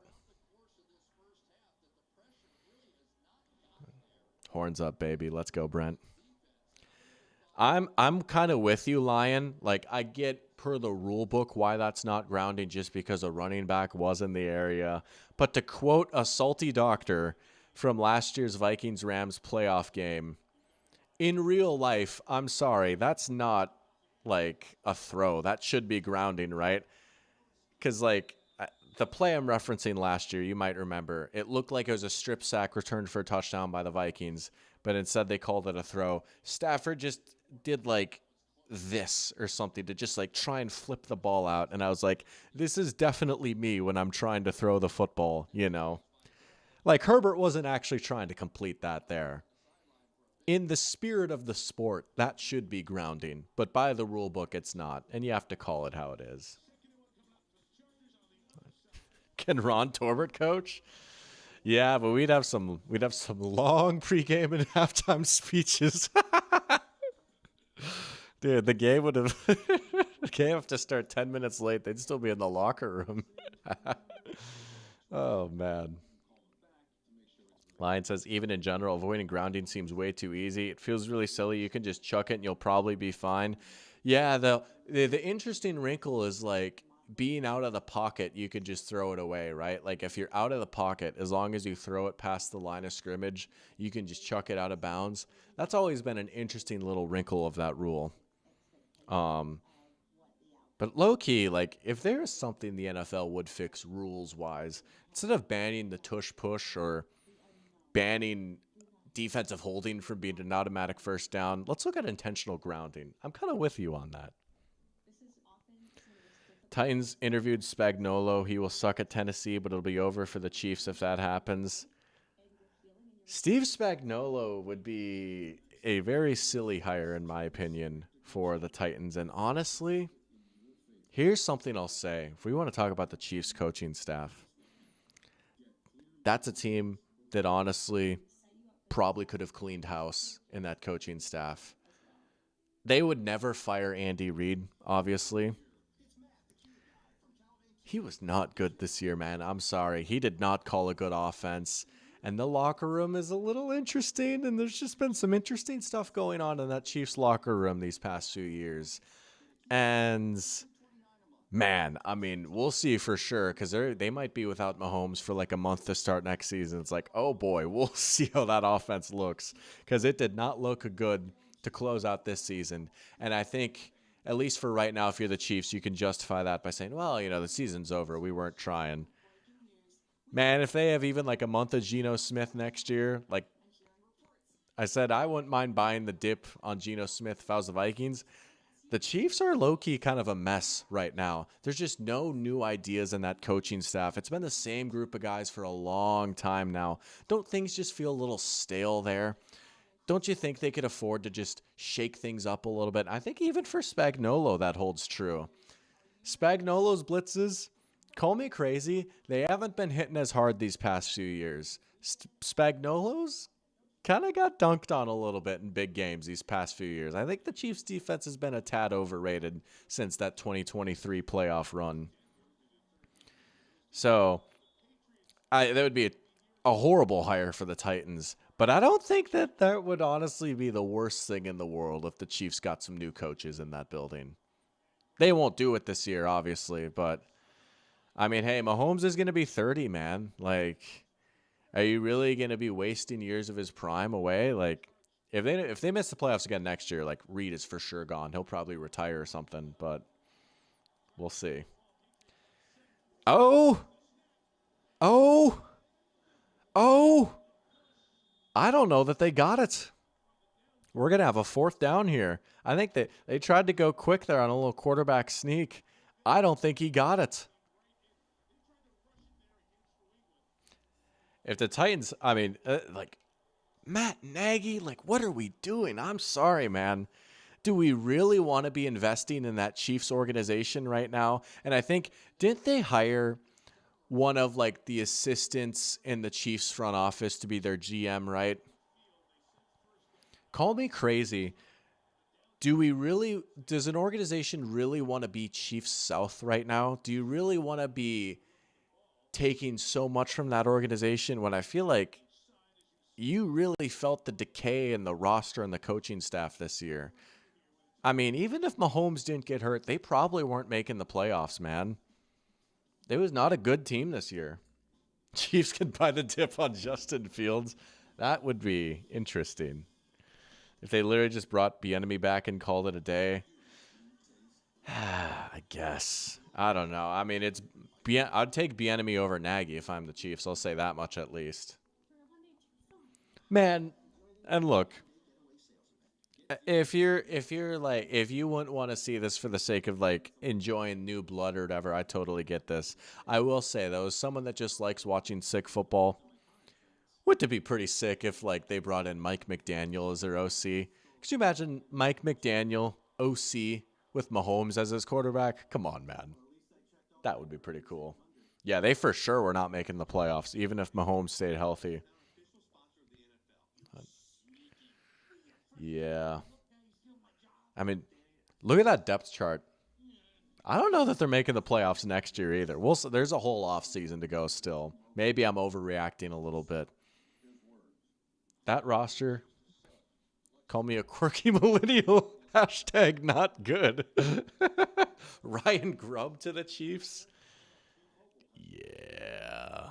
Yeah, probably is doing a lot of work there. Yeah. They were not making the playoffs. Yeah. And then we got introduced to Chris Oladukin. But you know what? Good for him, man. He'll have stories to tell his grandchildren, and sometimes that's what it's all about. Now, CB, honestly, I'm with you. I'm totally cool with seeing new teams in here this year. It's been kind of nice, and whatever. This game has been 3-3. It's at least been competitive, and I'm not going to act like this has been the best game ever. But also, every other game has been an instant classic. But yeah, I mean, it's going to be nice when Super Bowl week rolls around. Well, it's 2 weeks, right? But you've got Super Bowl media week. It's going to be kind of nice not having to hear the same talking points about Steve Spagnuolo's blitzes again. And is Patrick Mahomes going to bring back the deep ball for this game? Oh, here's Isaiah Pacheco for the third straight year, you know? It'll be very nice to not have that again this year. Because I'll be honest with you, look, I wasn't like irate over the Super Bowl matchup last year or anything. And the game ended up being a clunker. But I remember like the week leading up to the Super Bowl, like media day and everything. It's like, dude, if I have to hear one more thing about Steve Spagnuolo's blitzes versus Jalen Hurts, I'm going to rip my hair out. Like I've just heard this so many times now. But this year will be something different. And I'm here for it. And you know what? There you go, Jack. Your squad's in. They're the 1 seed. Life is good. You know, my favorite team was in there too for a minute, the Carolina Panthers. Yo, Wolf, appreciate the super chat, man. Let's go. $5 super chat from Wolf. Been a while since I invested in the McDonald's fund. Chiefs need to get Josh Rosen Jr. Well, I appreciate the donation to the McDonald's fund. Maybe, just maybe. I will have to like double check my calendar and everything. Here's what I'll say. I am 90% penciled in to doing the conference championship mega stream. And maybe, just maybe, that McDonald's fund will go towards a little treat for myself in between games. There we go. But you know what? I think Jackie might have even mentioned this in chat. I have done the conference championship mega stream 2 years in a row. Real ones remember the 2023 season. I mean, it's technically 2024. But doing it from Fargo, doing both games. I mean, I have to bring it back, right? But there you go, man. Dude, that'll be so much fun. I think Brent asked in chat earlier. I'm sorry if I missed it. But Brent, you had asked in chat my postseason stream plans. And I'm going to say 40, Jack. I'm going to say 40. But I will say, what was I going to say? I'm going to try and do at least one game around, and not the Super Bowl, but I will most likely do both conference championship games. But there you go, man. Can chat pick my order? Oh, now we're talking. Now we're talking. Meanwhile, we got a big play on defense by the Pats. They're going to get the ball back. They do have one timeout, 41 seconds. Okay. Oh, GeoGuessr. CB's asking for some GeoGuessr. We just might have to make that happen. You know what, Caden? Maybe I'll break my own rule, which is so funny because we literally just talked about this last week. Maybe I'll break my own rule. Maybe you should go ahead and make that GeoGuessr, Caden. We'll see. Maybe at some point here within these next few weeks. Oh my gosh, Jack, you are the man. That is so kind of you. Mike McDonald, indeed. I appreciate you always, man. That is awesome. Y'all's support means a lot, truly. Whew. That was an interesting decision by Jones to not fair catch it there. Big postseason coming indeed. Hey, let's go, baby. Let's go. Got a quick little ad break here. We're going to get a 30-second drill here for the Patriots. I said 40. Hey. Man. McDonald's quality has dropped. Yeah, I mean, hey, it has a little bit, right? And you could even say I've had an inside, behind-the-scenes look at some of that stuff. You know, I've got some history there. Rumor has it I don't pay my employees. Dude, the lawsuits are coming. He's evil. He's unethical. Dude. Not only do I have bad Super Bowl predictions, but I treat my employees like garbage.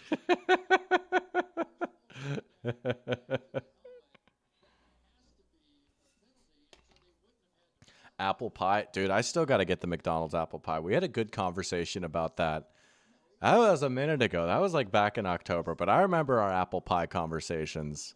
We will have to make that happen.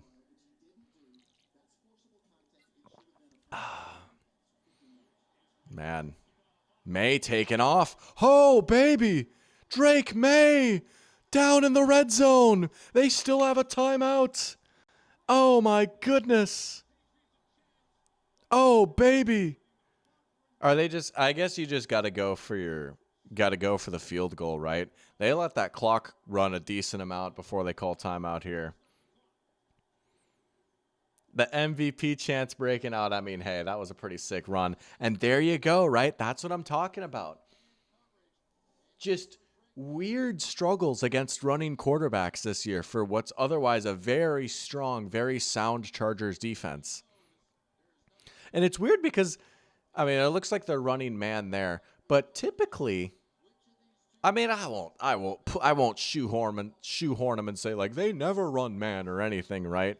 But that's not usually the first thing I think of when I think of this defense. I mean, they change things up a lot. They're a pretty flexible scheme, but I've never really thought of them as like, you know, the Lions with Aaron Glenn or like the Texans where it's like we run so much man coverage, you know.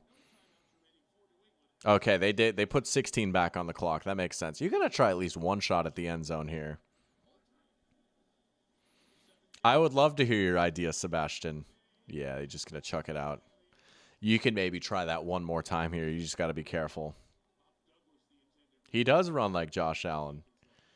Biggest snub from all pro squads. Derek Brown comes to mind.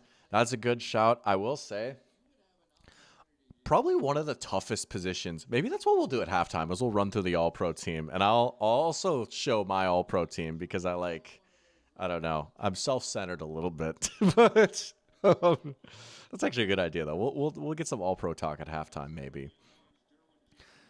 I'll get back to you on that. Derek Brown is a good shout, though. I will say, defensive tackle was loaded this year. There's a lot of tough cuts. There you go. Just throw it away. Smart. 6 seconds left now. Culver's is elite. Yeah.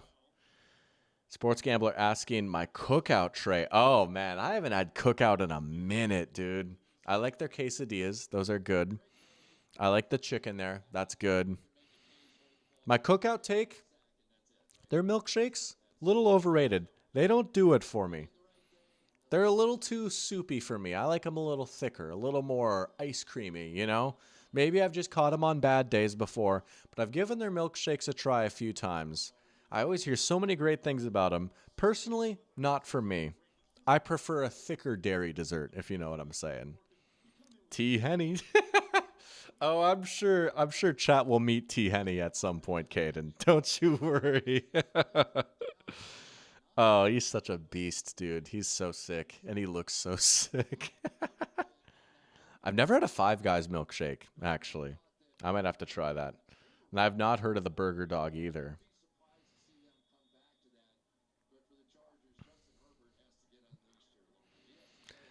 Sebastian's been getting back into chess and was wondering if I'd be interested in a chess and ball talk stream. Oh, interesting. There you go. I like that. That might be like the perfect off-season content right there. That's a perfect Wednesday off-season stream. I love it. That's awesome. Lions going to bed. Hey, I get it, dude. It's late. You got to get some rest. It is 6-3 after all. It's been an ite game, but at least it's close, right? It's better than if it was like 24-0. But also, we haven't seen anyone find the end zone yet.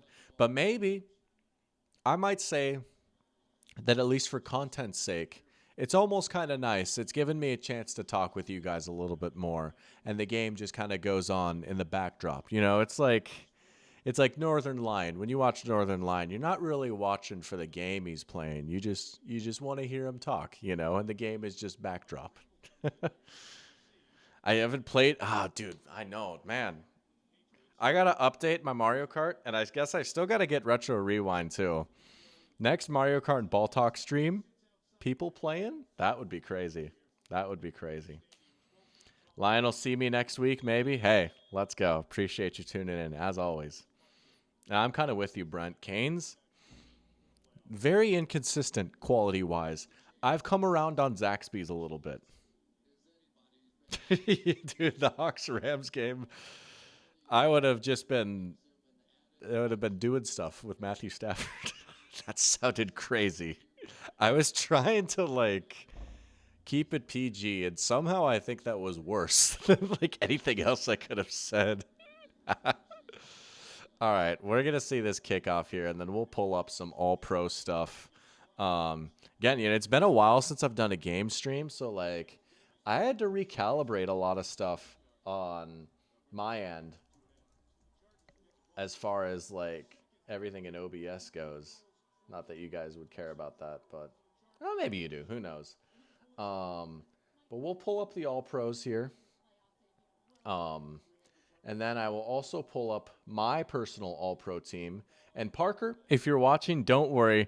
We're going to have the All-Rookie team coming soon, too. So don't you worry about that. That'll be coming. But it's halftime. Maybe if we have time, we'll do a little halftime grid here, too, especially if Ryan Nasty pops in. I know he eats that stuff up. And it's been a minute since we've done a halftime grid. But let's pull up the All-Pro teams here, see if there's any snubs or anything. I will say, no Bobby Wagner this year. We did it, boys. We finally did it. All-time great. He's a legend. No more Bobby Wagner All-Pro. So if we're looking at maybe some potential snubs, man, I mean, it's tough, right? Like, you could say, you could totally say Derek Brown is one. You could say, oh my gosh. You could say, honestly, either of the Seahawks defensive tackles. You could say Byron Murphy or Leonard Williams were snubs, right? I think they did pretty well as far as offensive line goes. I might have argued Andrew Thomas over Garrett Bowles, but Thomas was hurt a little bit, so I get that. But also, so was Tristan Wirfs. Wide receivers, I think they did pretty well. Honestly, I thought the voters did all right this year. The whole all-purpose position is not my thing. It's okay. We could just have one running back. We don't need three edges either. Oh, Leonard Williams was second team. Okay, that's good. Man, I guess Pro Football Reference wasn't the best site to look at this. They didn't organize it very well. This might be behind a paywall. Here we go. AP News. We got the full voting and everything. Stafford first team, May second team. Spoiler alert, I had the same. You could make a good argument for the other way around, but sure. Jahmyr Gibbs being this far down kind of surprised me, honestly. I would argue that Jahmyr Gibbs was a snub. Like, let's be real. James Cook might have had a few more rushing yards. Who's the better player? And I would argue Gibbs still had the better season, too. Fullback, sure. Juszczyk, Patrick Ricard. All right. Hey, Lupke's on there a little bit, though. Look at that. Hunter Lupke got a little bit of love. He got a little bit of love. Wide receivers, yep. Totally valid. Both Nakua and JSN, unanimous. McBride should have been unanimous, in my opinion. But sure, I don't know. Kittle was hurt, man. Like, you could argue Kittle's better, but he was hurt this year. Tackle, I mean, they did all right. I still think Thomas was too low. He had such a good season this year. Skoronski maybe could have gotten a few more votes. He was someone I considered. Biggest snub, weirdly, so far, I'm thinking Jahmyr Gibbs, honestly. Also, I will say, I do have a crazy take. I have a crazy take on my All-Pro team when we get to that in a sec. I don't know how many of you guys have seen it. I put it in Discord. But I do, as like, this is stupid, but honestly, I kind of believe it. Oh, yeah, Gray Zabel got some votes. He had a good year. A.J. Barner got a little bit of love. Oh, yeah. Robbie Oates. Oh, yeah. I might have got his name wrong, but you know what I mean. But, yeah, that's the All-Pro team. Here's what I had. I just put this together. I was bored. I was just having a little bit of fun. You know, it's funny. Jack, you might actually get cracked up by this. I posted this on Twitter, and there was actually, like, I won't say like a super prominent Seahawks fan account, but it was one that like has like a decent amount of followers, and they quote tweeted it pretty much saying like they were upset that there weren't more Seahawks on here. And it's like, I don't know, man, but we'll just run through this here real quick. First team at QB, I've got Stafford, then I've got Bijan, Nakua, JSN, Chase, McBride, Andrew Thomas, Joe Tooney, Creed Humphrey, Quinn Miners, and then Penei Sewell. There you go. And then defense, Myles Garrett, Jeffrey Simmons, Cameron Hayward, Will Anderson Jr., Jordan Brooks, Jack Campbell, Quinyon, Derek Stingley, Cooper DeJean, Xavier McKinney, and Jalen Petrie, which some people tried to argue that Petrie didn't play a ton of safety this year. I get that. He also got plenty of looks in the slot, but he played quite a bit of safety. It wasn't always a deep safety, but so I classified him as a safety. And honestly, he was so good this year, I wanted to give him a little bit of love. He is a dog, dude. And then second team, May, Gibbs. I had Gibbs as my second team All-Pro for what it's worth, right? Like, I really think, even though he didn't, like, lead the league in rushing or anything, like, if you stack him up against James Cook, Jonathan Taylor, Derrick Henry, I would take Gibbs over all those guys. And he was still just as productive. He had his best year as a receiver. I thought he improved some in pass protection. So that's one big difference I had. I would have given Gibbs a little bit more love. Then we've got Pickens, Nico, St. Brown. Colston Loveland made my second team. And honestly, this shocked me in the moment. But I think a lot of it has to do with there are just a lot of injured tight ends, right? I try to reward guys that were healthy the whole season, or at least mostly healthy, right? So no Kittle, no Bowers, right? Those are like the two big guys. And then like Kelsey's still pretty good, but like, come on, is he really all pro caliber? And then once you get beyond that, like AJ Barner, you could honestly consider him. I don't have an issue with that. I thought he had a great season this year. If you wanted to have AJ Barner on your second team, go for it. Dallas Goedert, okay, he's pretty good. Real talk though, I'm taking Loveland over both of those guys right now. So this kind of surprised me, but I was like, screw it, dude. He's so good. I'll put him in there. Tristan Wirfs, Damian Lewis. I guess I would argue he was a snub, dude. He was a beast this year. I love my Panthers guards, but I'm not like shocked they didn't get it. Aaron Brewer, Chris Lindstrom, Darnell Wright, Micah, Quinnen Williams, Kobe Turner, Daniil Hunter. I guess I snubbed some of the Seahawks defensive tackles too, but it was tough. Daniil Hunter, Zach Bond, Ernest Jones. You got a little Seahawks love. Surtain, Gonzo, Witherspoon, Antonio Johnson, Kyle Hamilton. I guess we've got our special teamers too, but that was my All-Pro team. I don't know if any of y'all ever do this where you like make a fake all pro team or anything like that. What would you who would you guys have had in here? I'm curious. What are some of maybe chat snubs for the all pro team this year? I like some of Jack's takes about some of the defensive tackles. Maybe Brent asking where's Anthony Bradford is shockingly he did not make the cut. I really considered him. Can't imagine the state of the Lions O line without Sewell. Yeah, and you could argue that it's weird, right? You could argue this was his worst year as a pro. He's still so good, dude. I mean, again, you could like if Lane Johnson was healthy, yeah, I'm taking Lane over Sewell. Lane Johnson also missed like half the season, right? I couldn't put him on there.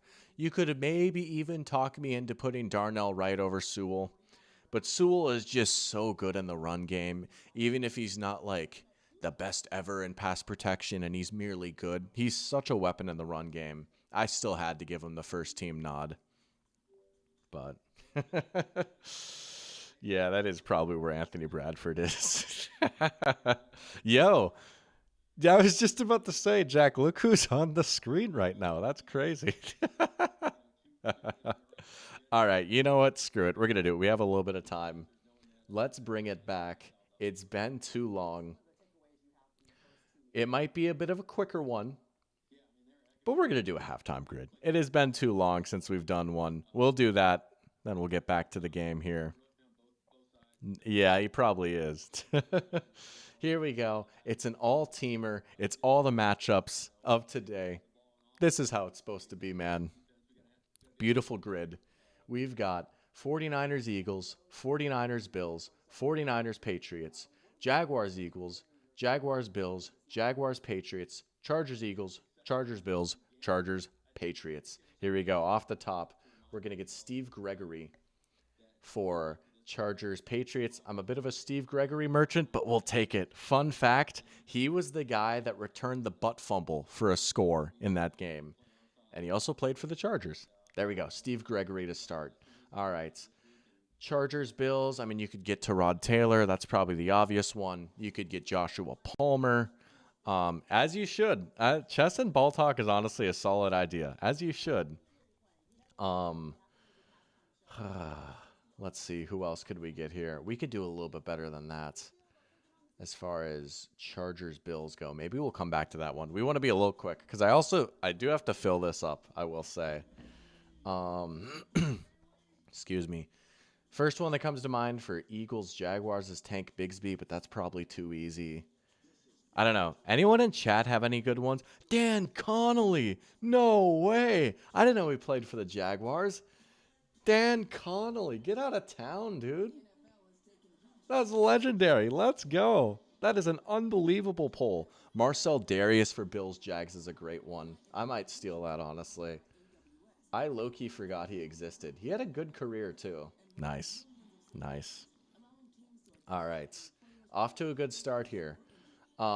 Eagles, 49ers. Javon Hargrave is the first one that comes to mind. And honestly, that might not be the worst guess in the world. Because you get like T.O. That's the big one. I'm going to do Javon Hargrave. 9%. We'll live with that. We'll live with that. That's for a current player, that's pretty good. Bills, 49ers. Dare I say Trent Sherfield? Does he play for the Bills now? I'm a little scared to put that one. I don't know. Maybe not. 49ers, Patriots. Oh, jeez.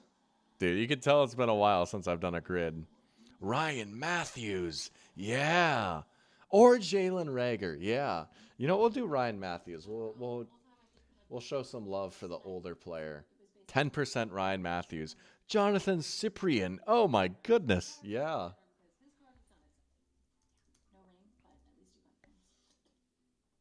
On this episode of Chat Does My Grid for Me. That's awesome, though. Let's go. All right. Honestly, we're just going to do or no. We'll do it. We'll at least do Josh Palmer. 9%. That is a little surprising. Oh, yeah, we could do Randy Moss for that. That's probably the big one. He's on the 49ers for like a year.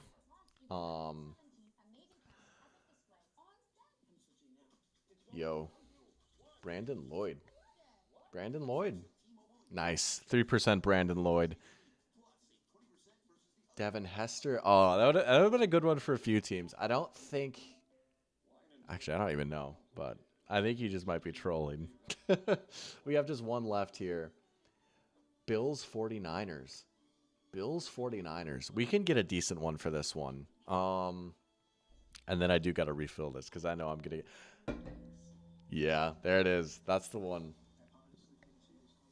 Oh, is it just one word for Ray Ray? Yep. Bang. Oh, man. All right. Chat coming in clutch here. I'll be back in a second.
Oh, Isaac Sopoaga.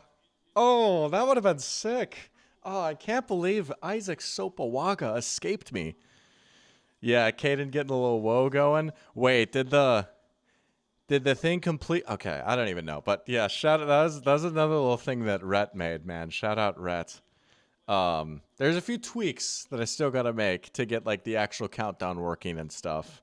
But yeah, we had a little screen actually to cut away from when I went away to fill up my water. So slowly but surely, we're making some progress here. Caden, I know I've filled you in with like the chronicles of the countdown and everything, but we are back. Second half of football. Let's find the end zone here, shall we? Let's find the end zone. Let's get a touchdown going here. Chargers get the ball. And they've been moving it all right. I think Herbert's played a pretty solid game so far, all things considered. We did see that Patriots front start to get a little bit more push as this first half closed out. Herbert was running around just a little bit more. And the coverage on the back end has been phenomenal so far. I mean, even when Herbert has had time, there's not really been a lot downfield.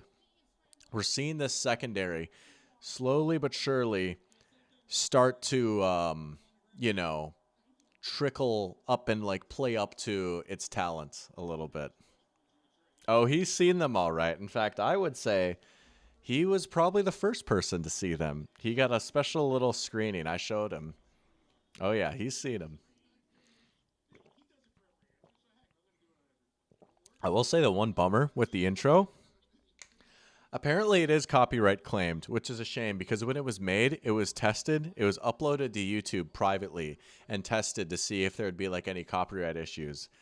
And when the test was run, it was all good back in September, and now it is not. So it is a bit of a bummer. Like, honestly, right now, my streams aren't really like bringing in enough views where it's like, oh no, I won't be able to get monetization.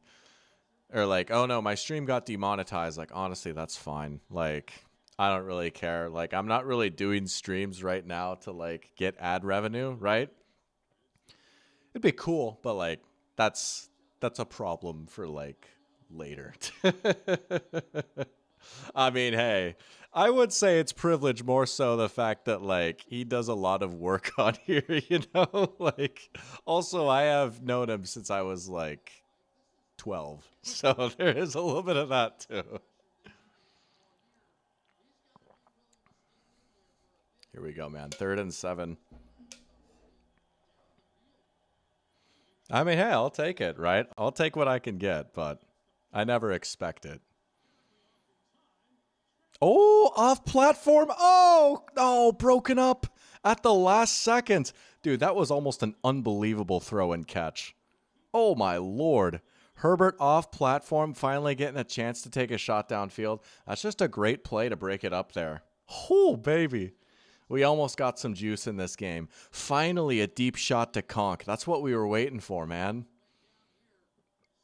They had him on the wheel. Dude, it was there. It's a tough throw. You can't kill Herbert too much for leaving a little on it, you know, like. But man, better throw, and that's a touchdown. There was no one else back there. Oh, Schooler almost got it. One of the best in the business.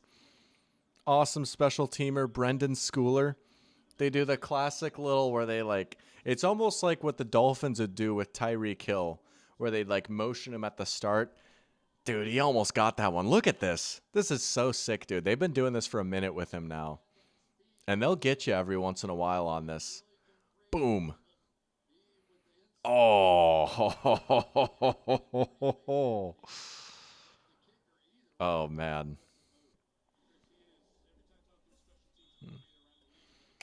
Pat's defense has been looking good. Nah, I mean, Gonzo's been playing well. Carlton Davis has been having a good game so far. They've been getting a little bit more pressure. They're a little better than I gave them credit for going into this game. That's for sure.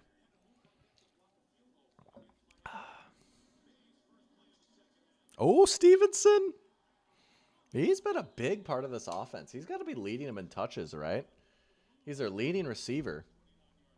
He's got some work in the run game too. Here we go. Someone find the end zone. We'll take that at least. I definitely don't have a role in this channel.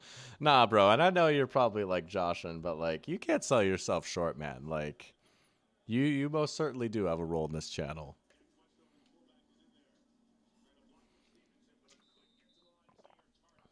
Big TR Tart. He's having a nice game. He's not quite Poona Ford level for like, oh, this is a fun defensive tackle I like, but he's been a good player for a while. He was Poona's replacement, if I'm not mistaken. Or they might have overlapped last year. I can't even remember. But TR Tart's a solid player. He's made a few big plays. Well, look at this coverage on the back end by the Chargers. Just showing a little cut up right now. Tui Pelotu. There we go. I got his name right. Thank you, Chris. Now I can actually say his name and not just call him Tuli. Because I have legitimately been calling him Tuli for like a year and a half now. Like, oh yeah, they got Tuli too. Did he catch that? Oh my Lord. Hunter Henry. Okay. What a catch. Unk still got it. That was a big hit by Tony Jefferson there. Man. This is a good throw by May too. I honestly think my favorite throw to watch by any quarterback is a corner route. There's just something so pleasing about seeing a beautifully thrown corner route. And it's a very challenging throw, right? Because oftentimes you got to throw to the other side of the field. I love that type of throw right there. There's Booty. Been a quiet game for him so far. He's been the big downfield guy. It hasn't been Diggs, right? It hasn't been Hunter Henry. It's been him and then like a tiny dose of Kyle Williams.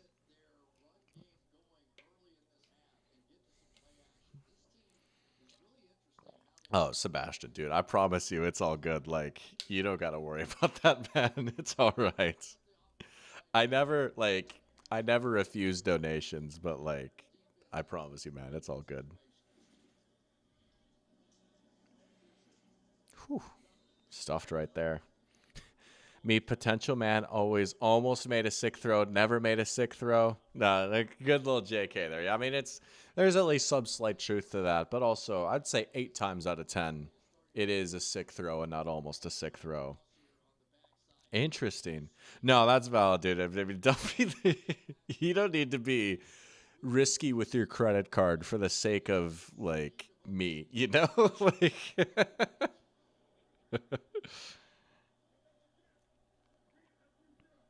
3rd and 6, midfield. Maybe 4 down territory. I don't know. If you have the lead, maybe not with how your defense is playing. Or they'll just check it down and get it. Stevenson again. Whew, ball almost came out there at the end. He's had some fumbling issues in the past. Bro, Stevenson has 75 receiving yards. He might go for 100 receiving yards tonight. That is good quarterbacking. I love Chris showing some love right there. Checkdowns are never sexy, especially on third down. Oh, you're checking it down. That's objectively the right play, though. Good protection by the Pats up front. May's able to go through all of his reads.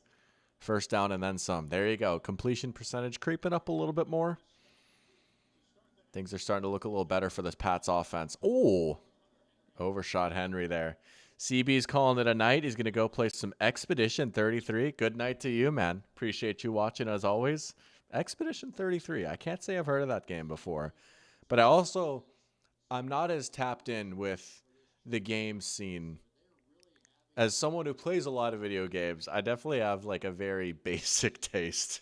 I'm willing to admit that. But you know what? I kind of like being basic sometimes. But good night, man. Appreciate you watching. Oh, okay. Sebastian might have to leave. Hey, that's all good, man. People got stuff going on. Hasn't exactly been the craziest game so far. It's been a long day of football. There's Diggs getting involved again. Only his second catch.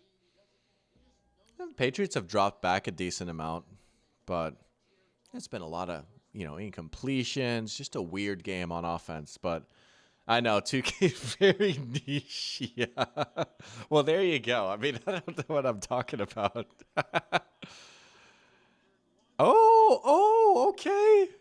I love the fake pitch on the speed option. Come on now. Oh, baby. I love that. Let's go. One of the best plays of the game so far. Look at this, man. It's just your classic little speed option. Fake the pitch. Put the defender in conflict. Come on now. Pulling that on Khalil Mack. You love to see it. Yeah, very niche game. NBA 2K. Caden, it cracks me up. The amount of times, I've been asked by people, oh, do you play games at all? And I'm like, yeah. They're like, oh, what games? Like, 2K. They're like, oh. Like, you know what? There's nothing wrong with 2K. Oh, Mario and Call of Duty. No, those sound pretty underground, man. That game won Game of the Year. I know there was some discourse about the Game of the Year awards. I don't remember what it was. I just remember seeing it pop up on a few things. I was like, oh, interesting. Look out. Look out. Oh, the ball's out. The ball's out. The ball's out. The ball's out. The ball's out. The ball's out. The ball's out. The ball's out. And the Chargers have it. Oh, my heavens. This game just got turned on its head. Odafeo, way. No way. How about that? Oh, my heavens. Good gracious almighty. That is exactly what the Chargers needed. Dare I say, that's what the doctor ordered. We got to hit it. Let's go. We got to hit it. Oh, man. Let's go, baby. I'm not going to lie. If the Patriots scored a touchdown there, I would have been saying it's low-key over for the Chargers, even though it's still kind of early. I mean, the state of their offense, two possession deficit is honestly a lot to make up. But here we go. There's life. There's a pulse. I've been saying this the entire time, so excuse me if I sound like a broken record. It's been competitive, and I definitely appreciate that. Just not a lot of crazy moments so far. Not a lot of big plays. Still no touchdowns. But you know what? We're here, man. We're having a good time. It's playoff football. And as I always like to say, we're going to be in June, and I'm going to be itching like a crack fiend. Please, just give me Titans or Raiders. I'll take anything, So let's enjoy this while we can. Oh, I don't even want to think about the fact that, there's only a few weeks left of the NFL season. I don't even want to think about that right now, so we're not gonna. Caden says same, talking about 2K. Yeah. It's like, 2K, and sometimes I play Fortnite and Rocket League. You know? If I really want to sound cool, I'll throw in like, oh, I play Rainbow Six Siege every once in a while, even though I haven't touched that game in months. I play Apex every once in a while. I won't mention that I just get clowned on every time I load that game up. Or if I want to be sick, I'll say, well, I modded my Wii and I play Mario Kart online. But Jack plays Nintendo and sports games, dude. That's literally me. That I have the same exact game diet. Oh yeah, oh yeah. Speaking of drugs, started rewatching Breaking Bad. I did that last year. Awesome show. I mean, obviously, it's not exactly a crazy take, but yeah, man. Sometimes it's good to go back. Well, I'm curious. When was the last time you watched it before your rewatch? Because when I rewatched it last year, it'd been 3 or 4 years since I had watched it for the first time. But oh my gosh, Sebastian, bro. Oh my gosh, you've never seen Better Call Saul? Well, here's what I'll say, and I think Caden would agree with me because we've had this exact conversation before. Yes, you should. And Breaking Bad is one of my favorite shows ever. I would argue Better Call Saul is better. I would argue it's the stronger show. Oh, almost another sick throw. Oh, a flag. They're going to get a penalty for that. Man, that's a tough spot to be in if you're Gonzo. Man, we'll see if they pick this up or not. Vrabel's irate. But I say, yes, 1,000% you got to watch that show, bro. It's a little bit of a slow burn at times, but I promise you, like, oh my, especially once you get to like season 3. Oh my gosh, dude. Look, here's what I'll say. Here's my actual experience with Better Call Saul. And so I'll say this so that you're like prepared. And this might sound so pretentious. You don't have the right mentality, but like I watched that show and I don't know. Like I watched it immediately after Breaking Bad. I watched for like a season and a half and then I kind of lost steam. And it's not even that I didn't like it. Like I liked it, but I don't know. I just kind of like lost steam and I was like so high off of Breaking Bad still. A few months later I came back to it and then by the time I got to like season 3, I was like, dude, why on earth did I ever stop like even watching this in the first place? Like this show is insane. I would genuinely do so much to like go back and experience watching that show for the first time again. Chicanery, dude. Yep. No, chicanery is the turning point. That's where it goes from like, oh, this show is pretty good to this is one of the best things I've ever watched in my life. Chicanery is the turning point. Yes. Also, they got him for a flag this time around. Ron and the boys got the flags ready. Man, I don't know. You could argue that was uncatchable. That was a tough call to make. That is tough. The Chargers finally taking shots downfield, as Chris is pointing out. Well, here we go. Not a lot of flags, though, so far. Only 4 penalties in total. Look at that. Look at Ron calling a nice, fair, clean game.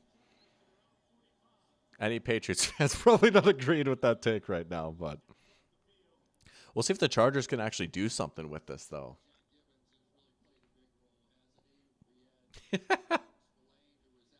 Oh, yeah. Jimmy would have had some tricks up his sleeve.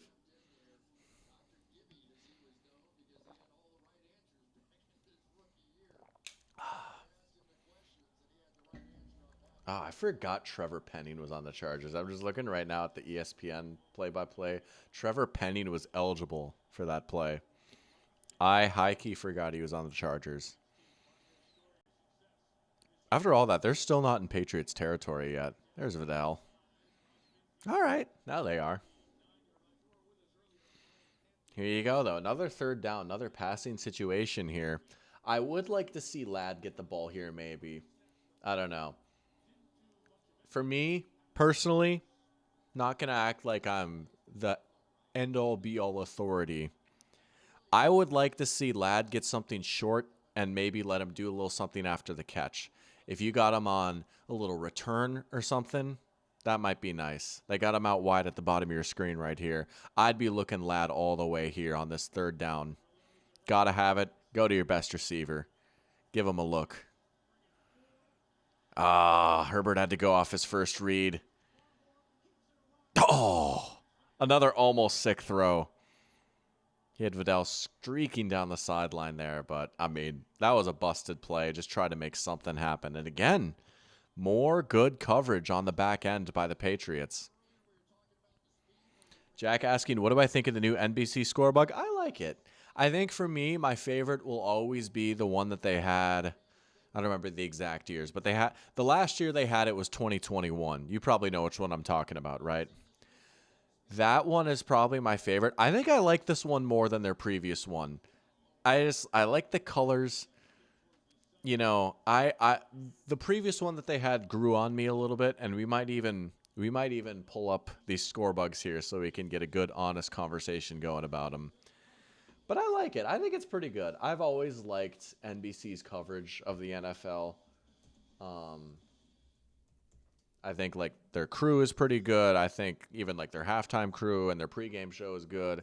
And if you really want to get into like the technical nerdy stuff, and some of my friends from UGA's journalism school would agree with me on this, like as dorky as this might sound, like their colors on like their cameras are really good. Like the color grading is really good. Okay, here we go. We got the score bug. So I would say my favorite is probably this one right here. The 2018 to 2022. That's when it was. Look at that, man. It's perfect. You got the logos. I like the nice, simple, long bar. I don't know. And maybe it's just nostalgia too. I associate a lot of good games with this. I mean, I'm nostalgic for this one, obviously, because this was the score bug they had when I started watching football. 2012 to 2014 is pretty good, too. I mean, they've always been good. Whatever.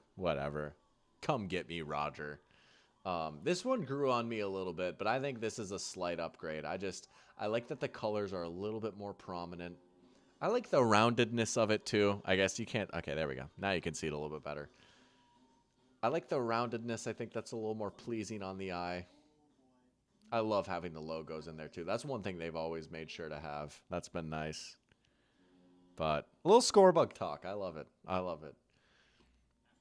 That is one of my favorite tropes of the postseason is like broadcast crews dropping their new score bugs. Usually it's during the Super Bowl. Usually you don't see it this early, but I guess NBC doesn't have the Super Bowl this year, right? Or do they? No, they do, don't they? But I guess they're just doing it now instead of waiting until the Super Bowl. I remember when Fox unveiled their new score bug for the Super Bowl last year, I was appalled. I was horrified. And I'm glad they at least changed it and have the logos in there instead of just the abbreviation because, dude, I'm sorry, that score bug that they had for the Super Bowl last year was hideous. There was nothing to it. It was way too minimalistic. At least now they have the logos, and that has been a big improvement. But I like CBS's. Theirs is pretty nice. It's pretty simple. You know, I like colors and I like logos. I like a little stimulation, you know? What's up, Game Solved? No, it's good to have you back, man. That's awesome. Asking who are we rooting for? Well, I did pick the Chargers, but also my bracket's already in the gutter, so honestly, I don't even really care at this point. I'm going to be lame and say I'm just rooting for a good game. But also I am kind of rooting for the Chargers, honestly. I like this Chargers team. I like Harbaugh. I like Herbert. I like this defense. We'll say Chargers. But sorry about your Jags, man. I was pulling for y'all, as I'm sure you know. Great game. I mean, I don't even know if you want to hear this or not, right? I'm sure everyone's already said it, but it is true. Like, that was an unreal season, and you have to feel pretty good about where this team is headed. I mean, you're gonna be dropping Travis Hunter back in there. Yeah. I don't know. There's a lot. I think y'all are in the good place for real this time, maybe. Let's hope so. But sorry about your Jags, though. Still, would have been nice to see him win that one. Tough game, but the Eagles, yeah, yeah. The touchdown animations. I gotta say, I gotta say, those are cool. That is one of the best things I think that Fox coverage team has done. Those touchdown animations was like, yo, it's Kyle Juszczyk anime. Like, but it's kind of cool, you know? I liked it. Added some personality. Oh, that's what I'm talking about with just not being afraid to get it all. 3rd and 13, they're just ripping it past the chains anyways. That is what they've been doing all season. What, anime? I've never really been into anime. I've tried a few times. I have nothing against it. Just never really been my thing, I guess. But if it is your thing, there's nothing wrong with that. I've tried a few separate times. Oh, you're talking about the good place. That probably makes more sense. Yeah.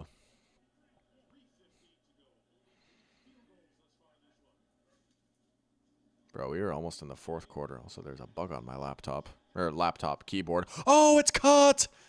Booty! There's the big play! Finally, the Patriots offense strikes. Oh my goodness.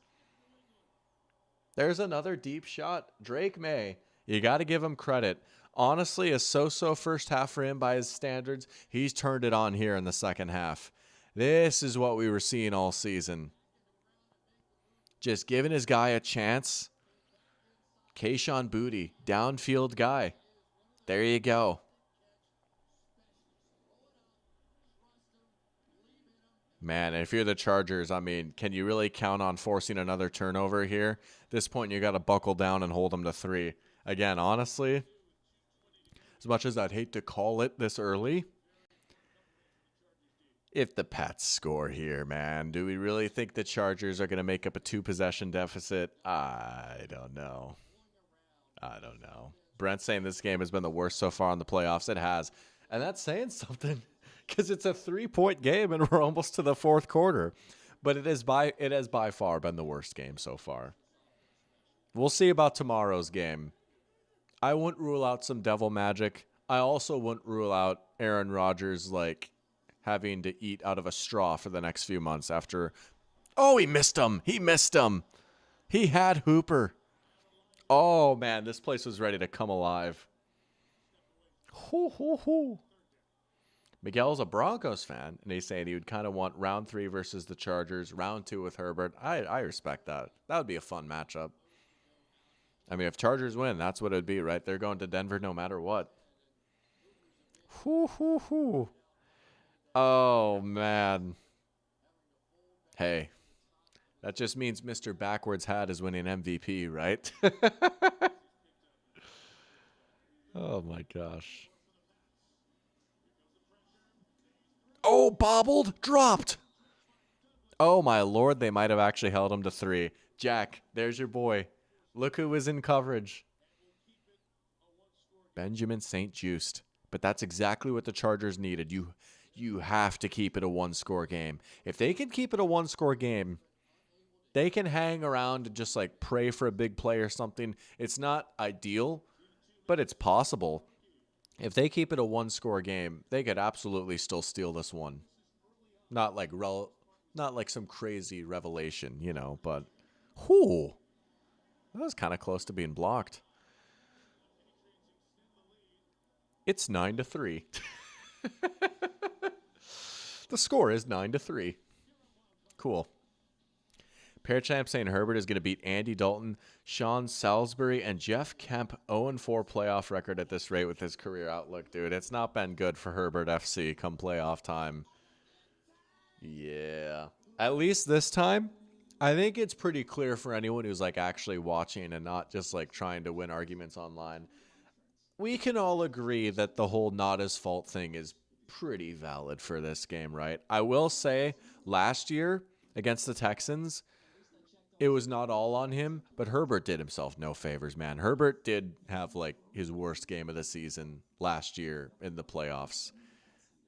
The line and the receivers and everything, all that's valid too, but yeah, Herbert had a bad game in the playoffs, I would even say against the Jaguars, he weirdly kind of escapes a lot of the blame where it's wow, the Chargers defense was so unserious, like they blew the game. It's like, it's also fair to say that 21 of the 28 Chargers points came on scoring drives that started like in Jaguars territory because the defense forced 4 turnovers in the first half. As soon as those turnovers stopped coming, all of a sudden the Chargers only mustered 3 points in the second half. It's like, okay, like, come on. Let's not act like the offense was blameless in that game, you know. But I think Herbert's been fine. He's had a few misses where it's like, okay, maybe like Mahomes hits that throw or Josh Allen hits one of these. Maybe he doesn't quite have that Superman level that Allen has, like Game Solved is saying. That's valid. But I don't think your takeaway from this game can be like, wow, Herbert sucks. And I don't think that's what anyone's takeaway is, you know, but I'm just like, it would be tough. Like, it would be kind of tough if he lost the playoffs again, man. You know, that's also valid, but there's still time left. Oh, absolutely. And you know what? I will say, fourth quarter, if you really want to break down the numbers, the fourth quarter is when the scoring really starts in the playoffs. So who knows, man? Maybe we'll see an avalanche of points here in the fourth. Somehow I doubt that, given how this game has gone. But who knows? I will say, Miguel, I don't know, if you're watching this game, like if the Chargers somehow win this, I think if you're the Broncos, you got to be licking your chops looking at this Chargers offensive line. Like, yeah. Oh, wow. The FIFA president. They're calling. I'm not going to go there.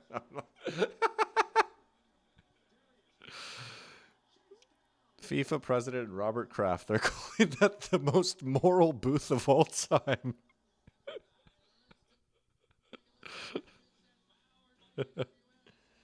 Oh, man. At least Robert Kraft has done some good stuff for, like, wrongfully incarcerated people, but...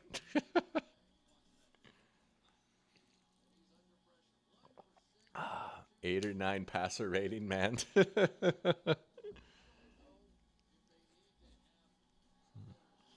Here we go, man. Greg Roman, you got to get in your bag here. What we've been seeing has not been working. You got to have better answers in the short game. I don't exactly know what that is, unfortunately. But also, I'm not the NFL OC. I'm just, oh, the ball's out and it's picked up, and that's like the best play of the day for the Chargers.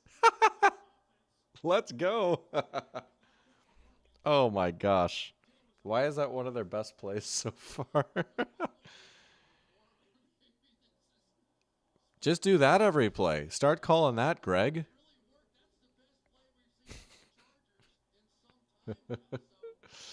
Oh, yeah, the FIFA Peace Prize, you know?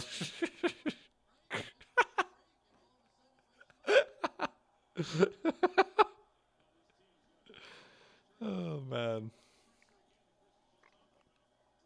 There's Vidal getting a little hole. Miguel was licking his chops week 18, knowing they were going to have Trey Lance behind that line. Yeah, as you should. Yeah. Poor dude didn't have a chance. Well, we're going to have one more play here before the fourth quarter. The Chargers, what if they had a reverse Chargersing where they won a game they had no business winning? Usually they lose a game they have no business losing. What if it's the reverse? What if they win this one? What if they steal this one? Low-key, that was a false start on their left tackle. Herbert got it. First down to end the quarter. What a scramble. Anyone else see that? I think Jamari Salyer, is he starting at left tackle for him? That looked like he might have gotten off his stance just a hair early. And I am actually not familiar with that speech. Today I am. I might have to look that up later. All right, fourth quarter. How are we feeling? You know what? I'm standing with my prediction. Chargers win this game. I think the Chargers find a way to win this game. What are y'all thinking? I mean, it's crazy. If they score a touchdown here, they take the lead. And I kind of like their odds, their defense protecting a lead. I don't know. I think for sure. I think it's a race. This might be like a race to 13 points, honestly. I think 13 points might win this game. I don't know, man. 11 points might win this game. Looking at some stats right now. I mean, I don't know, there's not a whole lot to take away from this, I guess.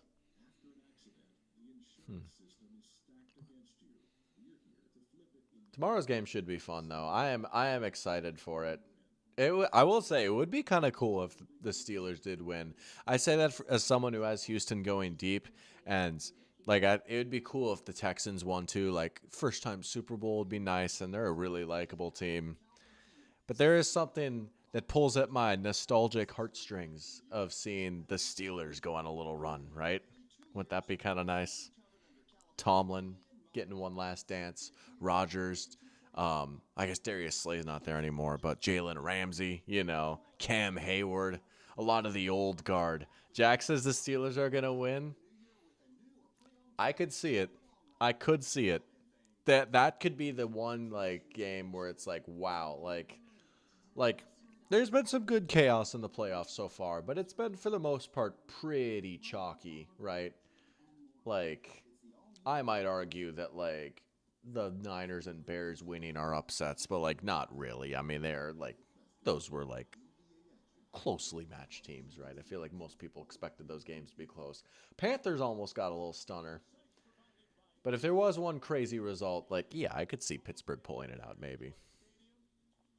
All right, I'll check it out in Discord later. There you go.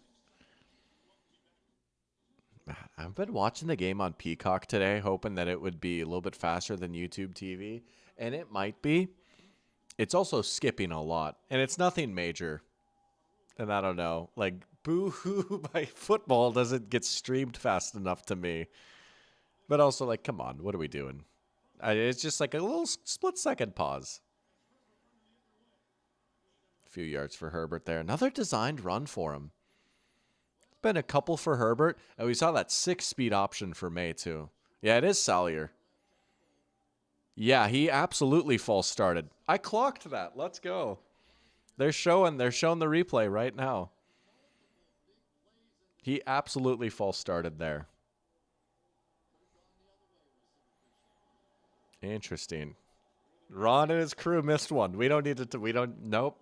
We don't need to see that though. It's okay. Ron and his crew have called a perfect game.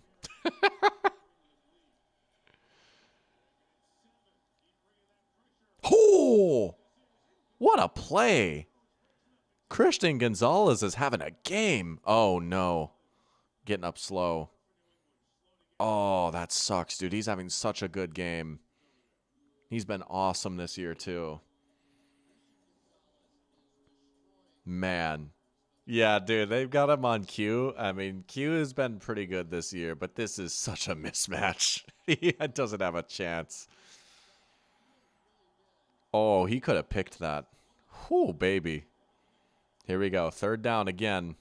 At some point, I know it's early. It's maybe even too early for Harbaugh, but like you do got to start thinking about 4-down territory here. Is that a free play? Oh, it's dropped by Keenan. We'll see what the flag is on. Chargers might get another crack at it here. Or is it an illegal shift? Man.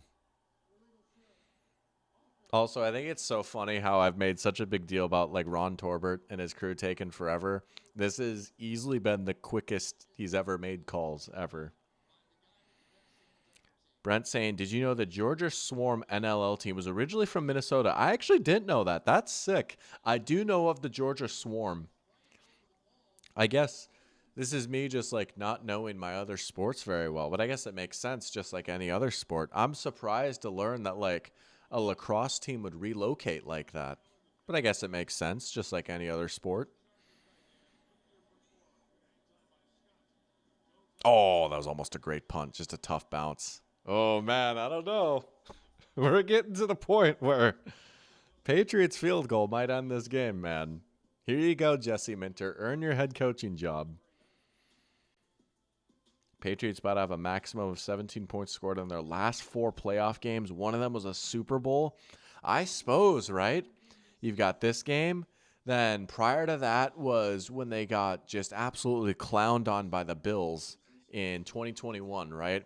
That was when the Bills had a near perfect game. They scored on almost every drive. That was a beatdown and a half. And then you had the Titans game, which they lost, and that was an ugly game in the rain. And then the Super Bowl. Yeah, that checks out. Good call, Miguel. That's awesome. Yeah, you're right. Man. And, well, I guess if they won, they'd be 2-2 in those games, which is so crazy.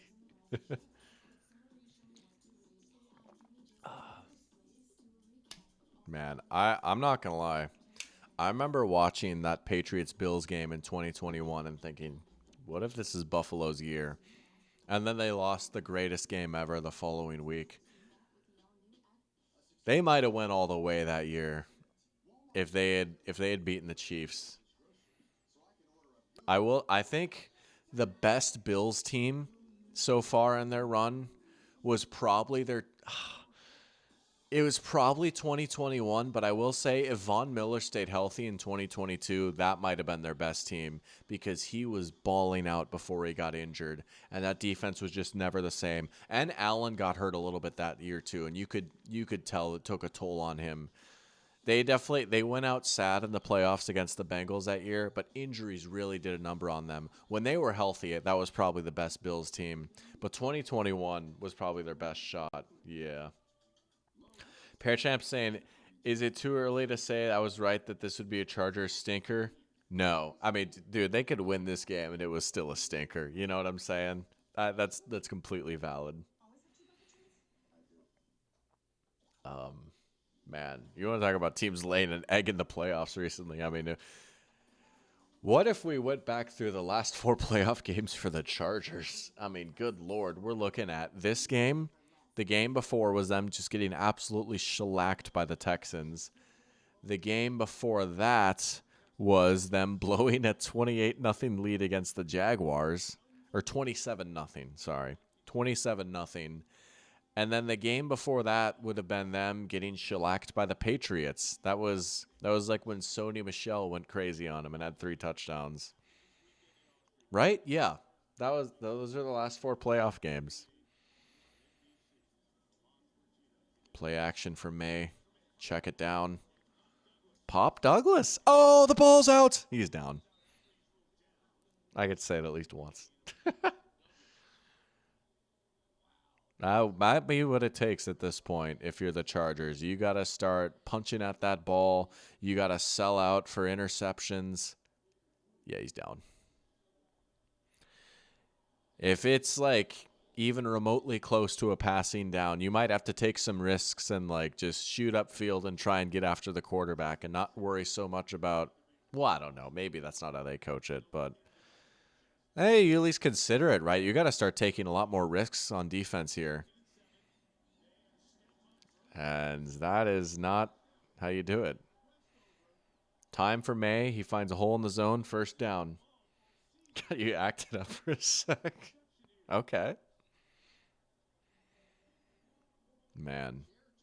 I mean, this has Patriots just grind out the clock, take like 6.5 minutes off, get points, and just salt this game away type of vibes right now. Take notes, Matt LaFleur. Man, 5-yard run. That's like the perfect result right there. Whew. All right. And it's tough. I mean, yeah, 3 points probably ends this game now.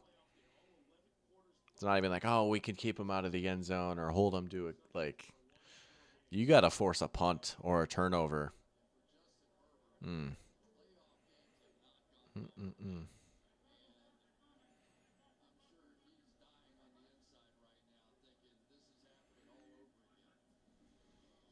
Pressure. There you go. There's a little bit of that risk taking. You know what? They got burned there a little bit. They got beat, but that's what you have to do. They send pressure and then they play the ball. Like, that's what you're going to have to do if you want to win this game. It's a risk because sometimes it doesn't go well, but I like that call from Jesse Minter right there. Oh. Ho, ho, ho, ho. Almost, man. Almost. The government drop. Hold up. The government drop. You might have to give me some context here. Am I missing something?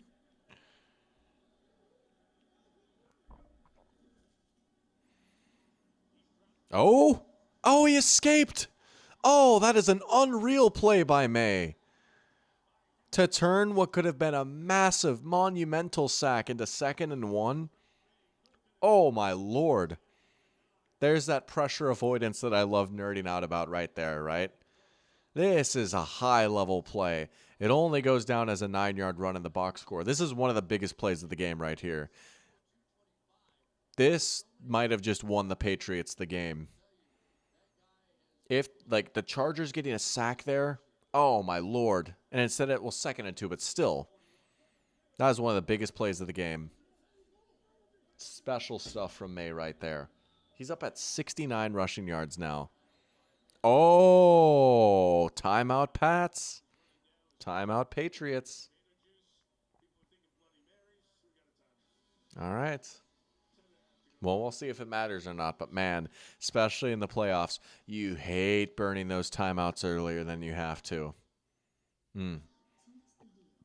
Speaking of timeouts, I got to say, since I haven't gotten a chance to vent about this yet, and this drove me crazy when I saw it. Y'all watched that Eagles-49ers game, right? That timeout on 4th and 11 was horrible, dude. The Eagles calling a timeout there was horrible. Them just, like I get whatever. It's a big play and you don't want to lose 5 more yards. But good Lord, you got to be ready to get the snap off, man. You can't just screw yourself like that. All of a sudden, then they put all their eggs in one basket. And they can't even force a 3 and out and maybe get the ball back with like 4 seconds left or whatever. Hey, we're still, like, it didn't matter. Like, it's not the reason they lost the game. But I was like, dude, come on, man. And I'm like, Sirianni, bro, I have defended you so much. But, like, that's the kind of stuff you have to be good at if you're going to be, like, the manager, CEO, head coach. You have to be on top of that stuff. You are all that more responsible for it when stuff like that does not go right. So it's like, good Lord, man. This game was trash. Both teams don't deserve to move on. Give the lifeline to the Jags. Yeah. I know, that's just how the draw is sometimes, right? You know, it is tough. Jags have to go home, but, like, I mean, I don't know. We'll see. You know, and it's week by week. Patriots win, they would get the winner of Houston-Pittsburgh, right? They could take them. It would be interesting. I'd watch that. Well, I mean, obviously, but, you know. Jack asking if anyone here watches Stranger Things. I have watched the first 4 seasons. I have not gotten around to the last season yet, honestly. Here's what I'll say. And I feel like this is a pretty common take. Season 1, genuinely great television. I love season 1 of Stranger Things. Great show. From there, it's kind of hit or miss. It's a little up and down, right? And Netflix does themselves no favors, or the Duffers do themselves no favors with how long it takes between each season, right? Especially when we're talking about child actors here. Like, they're aging out of their roles a little bit. I will say, with all that being said, I honestly enjoyed season 4 a good amount. I thought that was a good return to form for them. Like, I think season 4 was the best season since season 1. I like season 4 a decent amount. I've not gotten around to season 5 yet, though. But I know it's the end now. It's ending. But I have some good memories of that show, though. I remember watching it when I was, like, a sophomore and junior in high school during the summer. Like, good memories.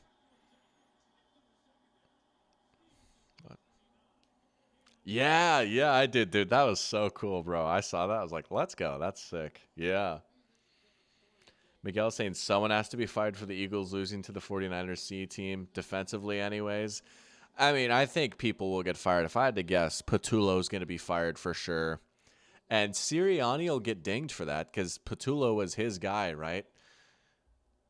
I don't know. I mean, he's in danger. I think that's fair to say. Like, his job is in danger. His seat is at the very least extremely hot. We'll see if he gets fired or not. I wouldn't be shocked if the news broke tomorrow. May, Downfield. Oh, what a throw. There you go. That's probably your ball game right there. What a throw to ice it. That is a dime to Hunter Henry. Yeah, that'll do it, man. Hoo, hoo, hoo. Oh, my Lord. There you go. Our first touchdown of the game.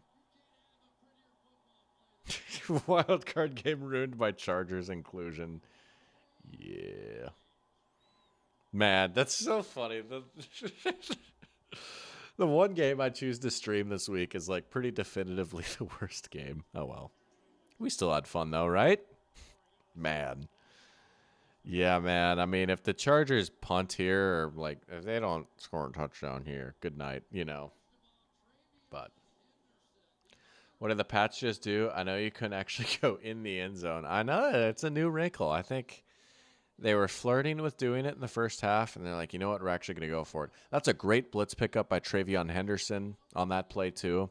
That was one big thing he was praised for a lot coming out of college. Just a great pass protector. You hear so many good things about Travion Henderson. Just like a good teammate, good blocker. There you go. I had fun not really watching this game. Fair enough. That's true. I will say, I guess, in some ways, the bright side way of looking at it is this game has been infinitely more enjoyable for me because I'm also doing something else. I'm also streaming while watching this game. If I was just like watching this game on the couch right now, I'd be like, yeah, man, I'm going on my phone or something, you know? Yeah. Man, we just got to give them a line, which is so funny because, like, that's what Harbaugh was brought in to do, right? And that's his whole thing. And to be fair, a lot of it is just they're injured. Their offensive line is injured. What are you really going to do? But they need to shore up that interior too, man. We need to be getting some new guards and centers in the building. Get Alton Slater healthy again. And I really do think, like, if they can at least slightly improve on the offensive line, we could see this team be pretty dangerous. They've got a lot of ingredients. We'll see what happens with Jesse Minter too, but man. Oh, they're showing the Herbert playoff stats, bro. Oh, man. If man is going to be getting cooked. Yeah. No, that's fair, Jack. I mean, I feel like they've been in a lot of cool regular season games. A lot of their games against the early Mahomes Chiefs were really good. Now, unfortunately, they almost always lost them. But I think of like the epic Thursday night showdown for the division back in 2021. That was a sick game, right? When the Chargers beat them earlier that season in 2021 in Arrowhead, that was a great game. We've seen a few good like Chargers Chiefs games, but that is also valid. Yeah. As far as the playoffs go, like Chargers in the postseason has been pretty NyQuil, unfortunately. Parachamp is saying, looks like Bills versus Broncos and Pats versus probably Texans or Steelers. Who do I got going to the AFC Championship game? That Bills-Broncos matchup is fascinating. And I'm going to do something that I hate doing. Also, look at Herbert. There you go. But early thoughts on a Bills-Broncos matchup.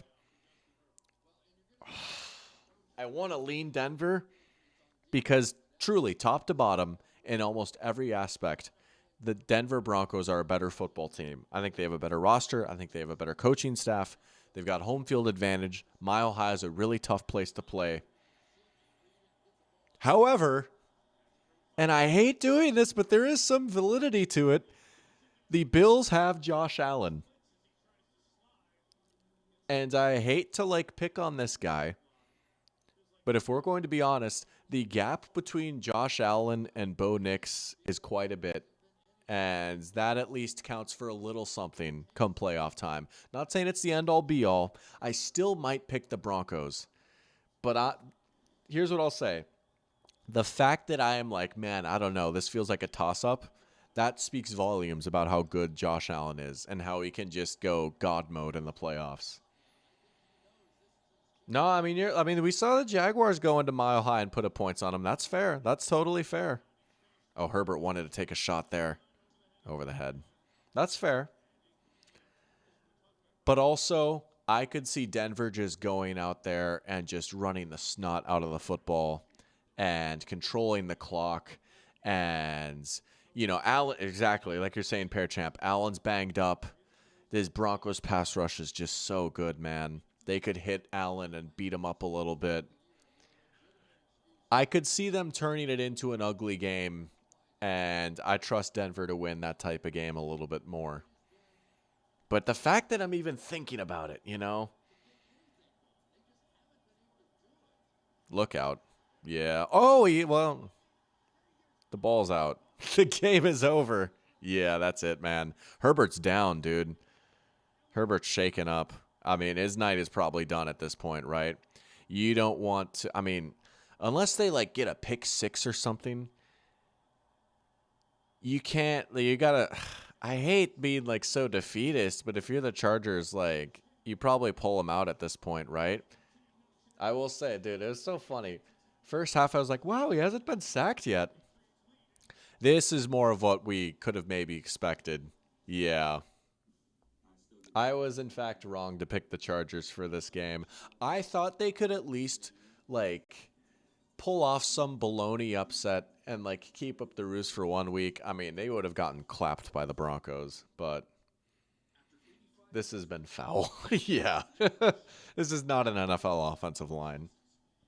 And that alone can kneecap a team, no matter how good their quarterback or defense is.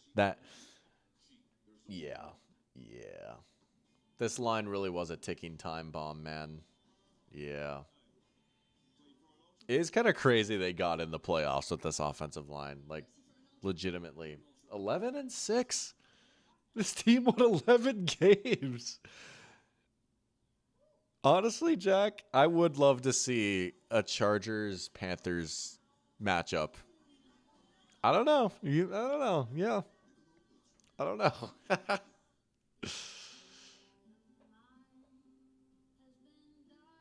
Yeah. Man. Well, what can you do? Not every game can be an instant classic, I guess. We had to have one come-down game. Maybe tomorrow will be solid.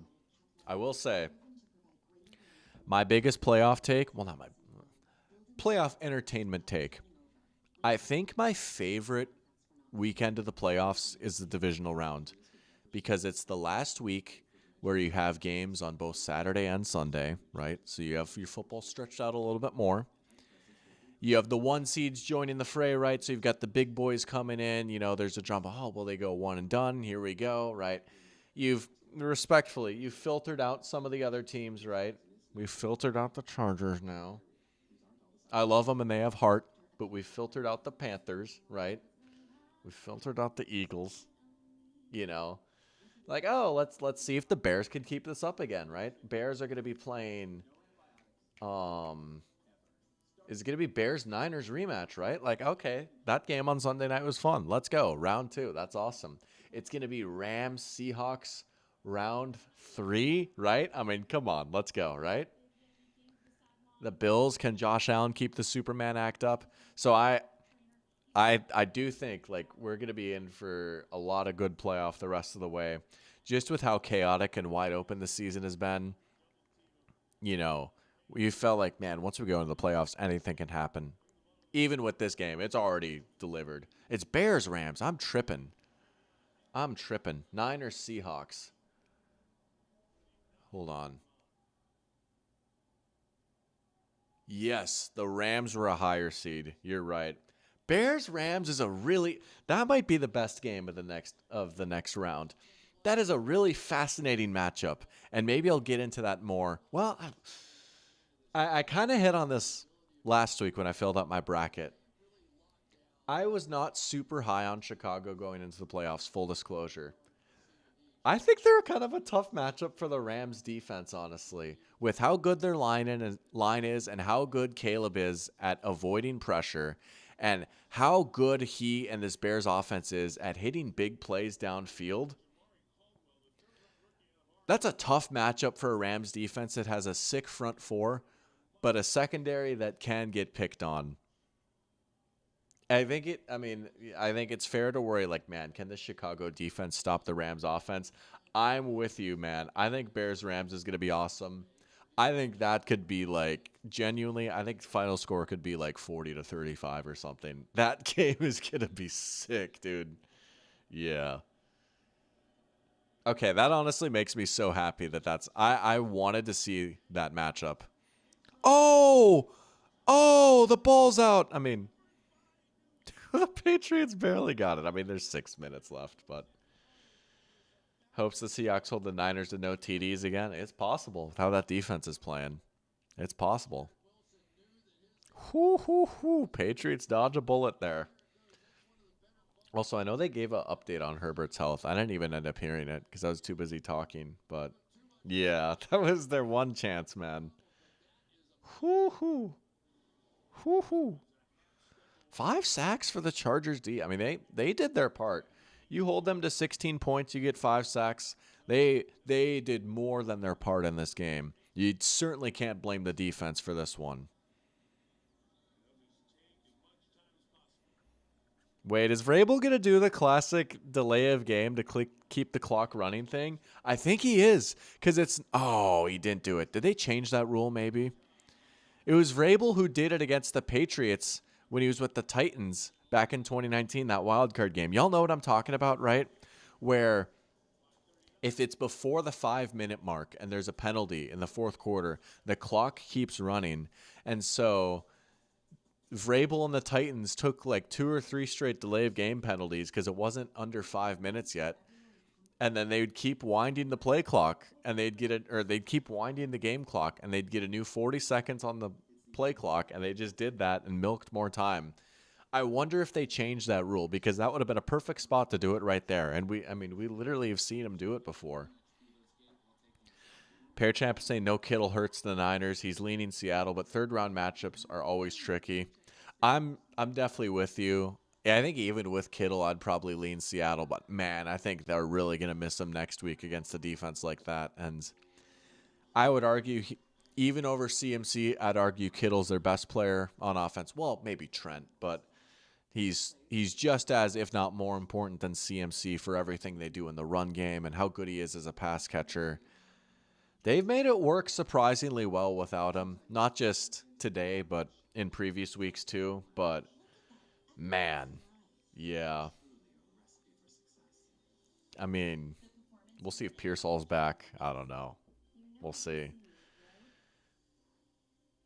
And I'm going to be honest, I still don't trust that 49ers defense. I think JSN could have a big game, maybe get the ground game going a little bit. Yeah. But Trent being back was huge, though. I think it's probably, I take back my statement. Trent Williams is the most important player on that 49ers offense. Like, if you look at their splits with and without him, it's crazy. If you look at their record with and without him, it's crazy. And he was felt today being back there. But should still be a fun game, though, right? It's a rivalry that's got a lot of pop to it. Should be a good game. I won't be shocked. I'll do a little schedule prediction right now. We got 2 games on Saturday, 2 games on Sunday.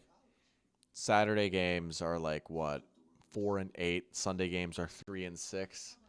For the Saturday games, I feel like Seahawks 49ers will be one of the Saturday games. I'm going to say that's the Saturday night game.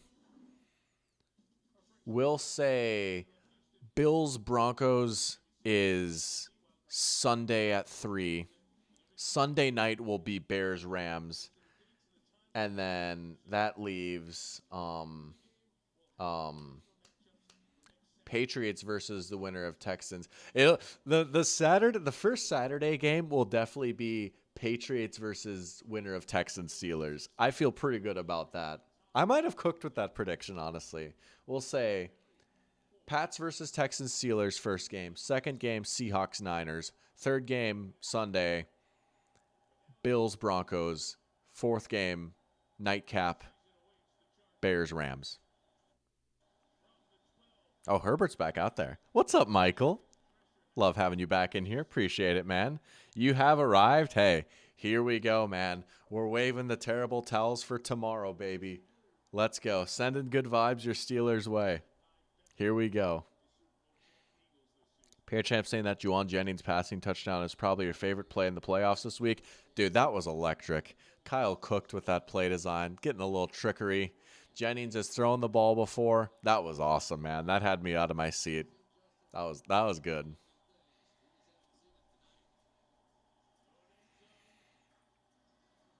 All right. Well, after the false start, make up some of the yards. Seahawks got to be prime time, looming at night in the playoffs. I think they'll give you the Saturday night game, and I think that's a good spot. We'll see. I wonder when they drop the schedule. It'll probably be. I wonder if they'll wait until after the game tomorrow, or where they do it tonight, because they'll at least know, like, after this game goes final, they'll know for sure it's going to be Patriots versus winner of Texans Steelers. Maybe they will reveal it tonight. I'm impatient. I want to know, you know? Well, they're taking the easy stuff. Caleb hitting. That fourth down throw was pretty sick. That's a valid take, too. Caleb came alive in the second half. He scares me. I'll be honest with you. He scares me. He's coming. Iceman is coming.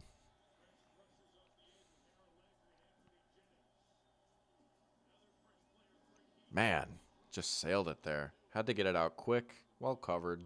Could have been a first down, though.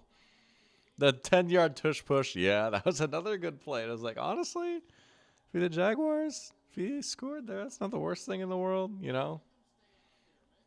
A lot of good moments already.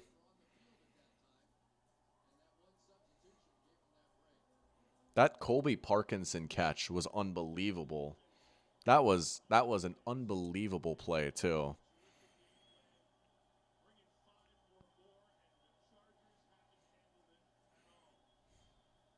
Schedule release tomorrow night, probably at halftime. Dang, that's okay. I can wait another day. It's fine. Oh, crunched. Man, you worry about Herbert. I mean, that was a hard hit. He's already been shaken up a little bit. He's a tough son of a gun, though. There is sack number 5. Good night, man. Appreciate you tuning in, Sebastian. You take care, too, as well. Take care, too, as well. You take care as well. There we go. Good Lord Almighty. Boom.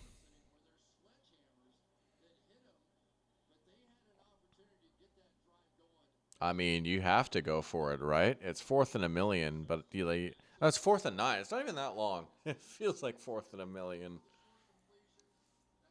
Lord have mercy, man. This has been a beating.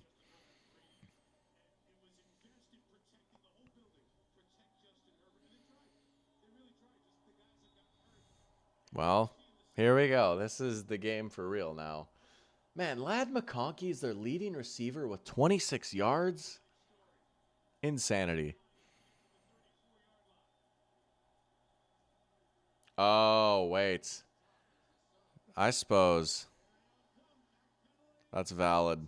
Yeah, that's true. Team playing on Monday, then turn around playing on Saturday. That is totally fair. Yeah. All right, well, Texans, that game will be the first Sunday game then. Maybe Bills-Broncos will be on Saturday. I feel great about Bears-Rams Sunday night. I feel great about that prediction. But that is very true. Yeah. I will say, though, you got to admit, spiritually, that game gives, that hypothetical matchup gives first game of Saturday energy, if we're going to be real, right? Yeah, no, you're right. You're right. That logistically, that makes sense, though. I mean, I'm trying to think of, like, previous years' first Saturday divisional game. Well, we had Chiefs-Texans last year. Year before that would have been Texans-Ravens. Bro, that would have been funny if it was the Texans 3 years in a row, but what can you do? Back in 2021, it was Bucks-Rams, wasn't it? That was an awesome game. Or no. Was that the Sunday game? Was it? It was Titans-Bengals. Maybe. Hawks Niners first game Saturday. No, I suppose.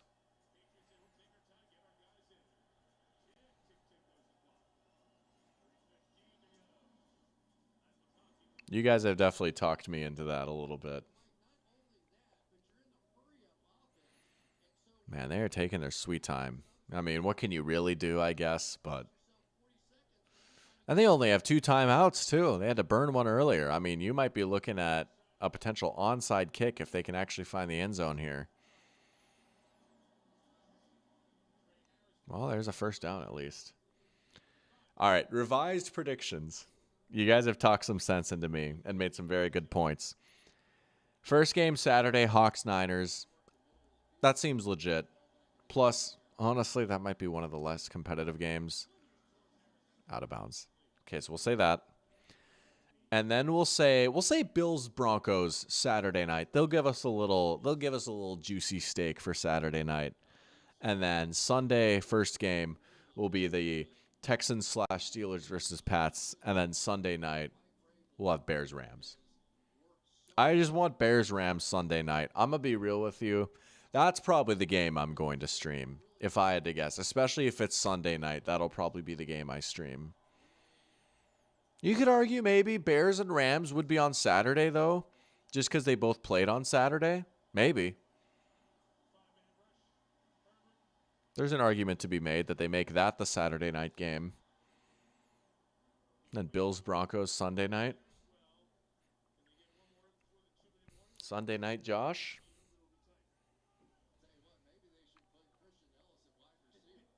Only reason Hawks Niners won't be Saturday afternoon is as a top 3 rivalry. Yeah. All right, they're going to get one playoff here before the 2-minute warning. Oh. Could have been a better throw. Could have been caught. Man, it's just been that type of day. Herbert's over 100 passing yards now. He's at 158. Yikes. Well, you were right, Parachamp. It was indeed a Chargers stinker. I mean, my lord. What else is there to say, man? How's everyone's brackets doing? I'm curious. How is everyone's brackets doing? Mostly everyone's is still alive, which has got to be nice. Let me see here. Breaking news. Oh, that's the 49ers winning. Let me check it on the bracket real quick. I'm pulling it up on my phone right now. Bears Packers is officially back. Oh, yeah, in a big way. And you know what? Good for the NFL. It's about time that rivalry had some pop again, right? Pookie JSN. Alrighty, let's take a look at the group. Who's in first place right now? I am in 10th. Ryan Nasty's in first. Okay. Well, we got quite a few people in first. Couple of perfect brackets, it looks like. Very nice. 4 people's champions are already out. Someone else picked the Eagles. We had 2 people pick the Jags. That's tough. Pookie JSN. Hey, he's still alive. Oh, no. I got the ice emoji next to mine. No. Okay, Parachamp, you're hanging in there. You got the Rams winning. Nice. Someone picked the Bills to win it all. Okay. Should be any perfect brackets left. Wait. I'm trying to do some math in my head. Let me take a look here.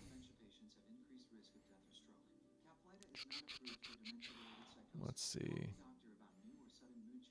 Oh, you're right. Wow, that's crazy. You're totally right. There are no perfect brackets left in this group. Never mind. Yo, yeah. That's insane. I suppose, yeah, because everyone's... Wow, yeah. That's crazy, man. Well, it's an unpredictable beast. But that's why we like it, right? So this has been a long commercial break. There we go.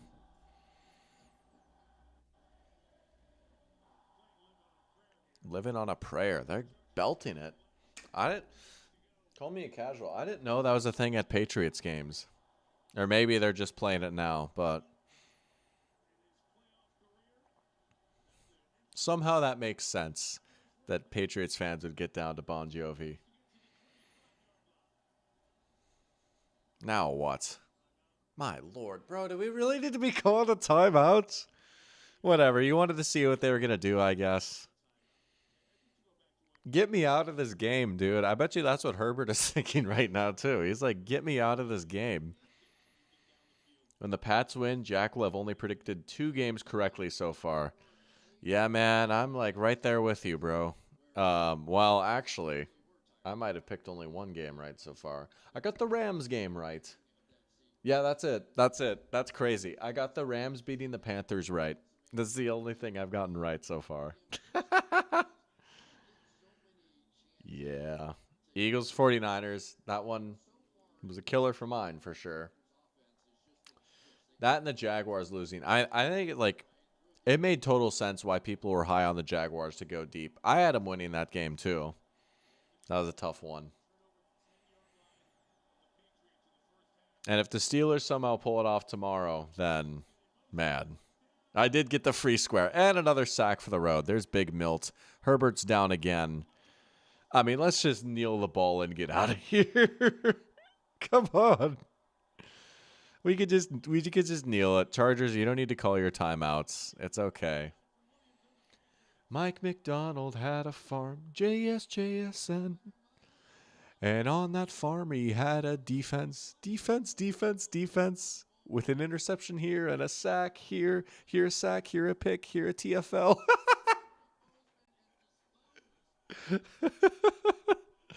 Immediately, the watching now number drops by 3. Oh, man. That's awesome. Oh, they're going to run the ball, I guess.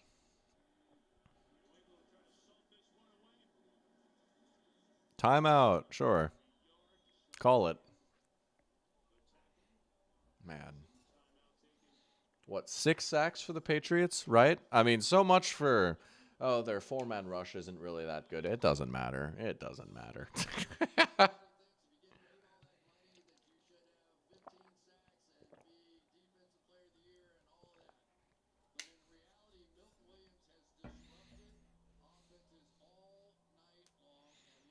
Man. Dude, that's crazy. ESPN already putting out the notification that they won. They're like, yeah, man, this game's over. With the Patriots win. I mean, they're not wrong. But, like, it's... I do remember when the Panthers thought they had Milton Williams. I also thought they had Milton Williams. I was so fired up, dude. That was in my DoorDash era. Oh my gosh. Jack, I think you and I were actually talking about this stream, but I was listening to the Football Analysis TFG free agency stream while doing DoorDash. What a simple time that was. And they were like, yo, Milton Williams to the Panthers. That's what we're hearing. And I'm like, let's go. Milton Williams, Derek Brown. Oh, yeah. You know? Oh, man. That was an awesome, 2 hours. And then the Cardinals thought they had Milton Williams for 30 minutes. It's like, no. Only one team can pretend to have Milton Williams. And then the Patriots got him.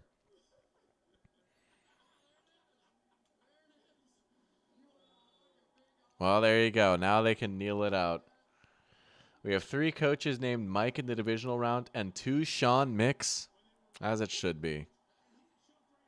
A little headbutt action for Coach Vrabel. Oh, chipped lip. He's like, it's all good, bro. I'm a dude. Hey. Another win for the culture coach. Another win for the CEO type coach. Just saying. Nothing wrong with it. Nothing wrong with it.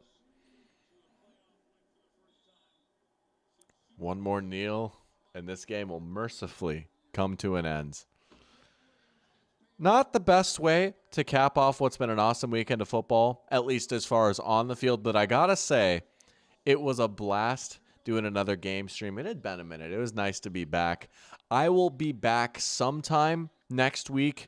Honestly, It'll probably just be on Sunday, regardless of what the game is. I like keeping Saturday as my sacred day. It'll probably be Sunday. I'll let you guys know for sure in Discord and with the community post and all that good stuff. But we're going to wrap it up here. I can't complain. It's 11:05. Didn't go too late tonight. An all right game, but it was fun to catch up with you guys, talk ball for a little bit. These playoffs have been awesome. And here's to more good football starting tomorrow and then the next week. But we'll be locked in for that schedule release. It was fun talking to Discord with some of you guys too, seeing the chat pop up a little bit here and there. That was nice. But y'all have a good night. Y'all have a good start to your week tomorrow. It's Monday, folks. It's time to lock in. But you know what? We got this. We get to go to bed knowing there's more football to come. But I appreciate you guys. You take care as well, man. Until next time, the doctor is out.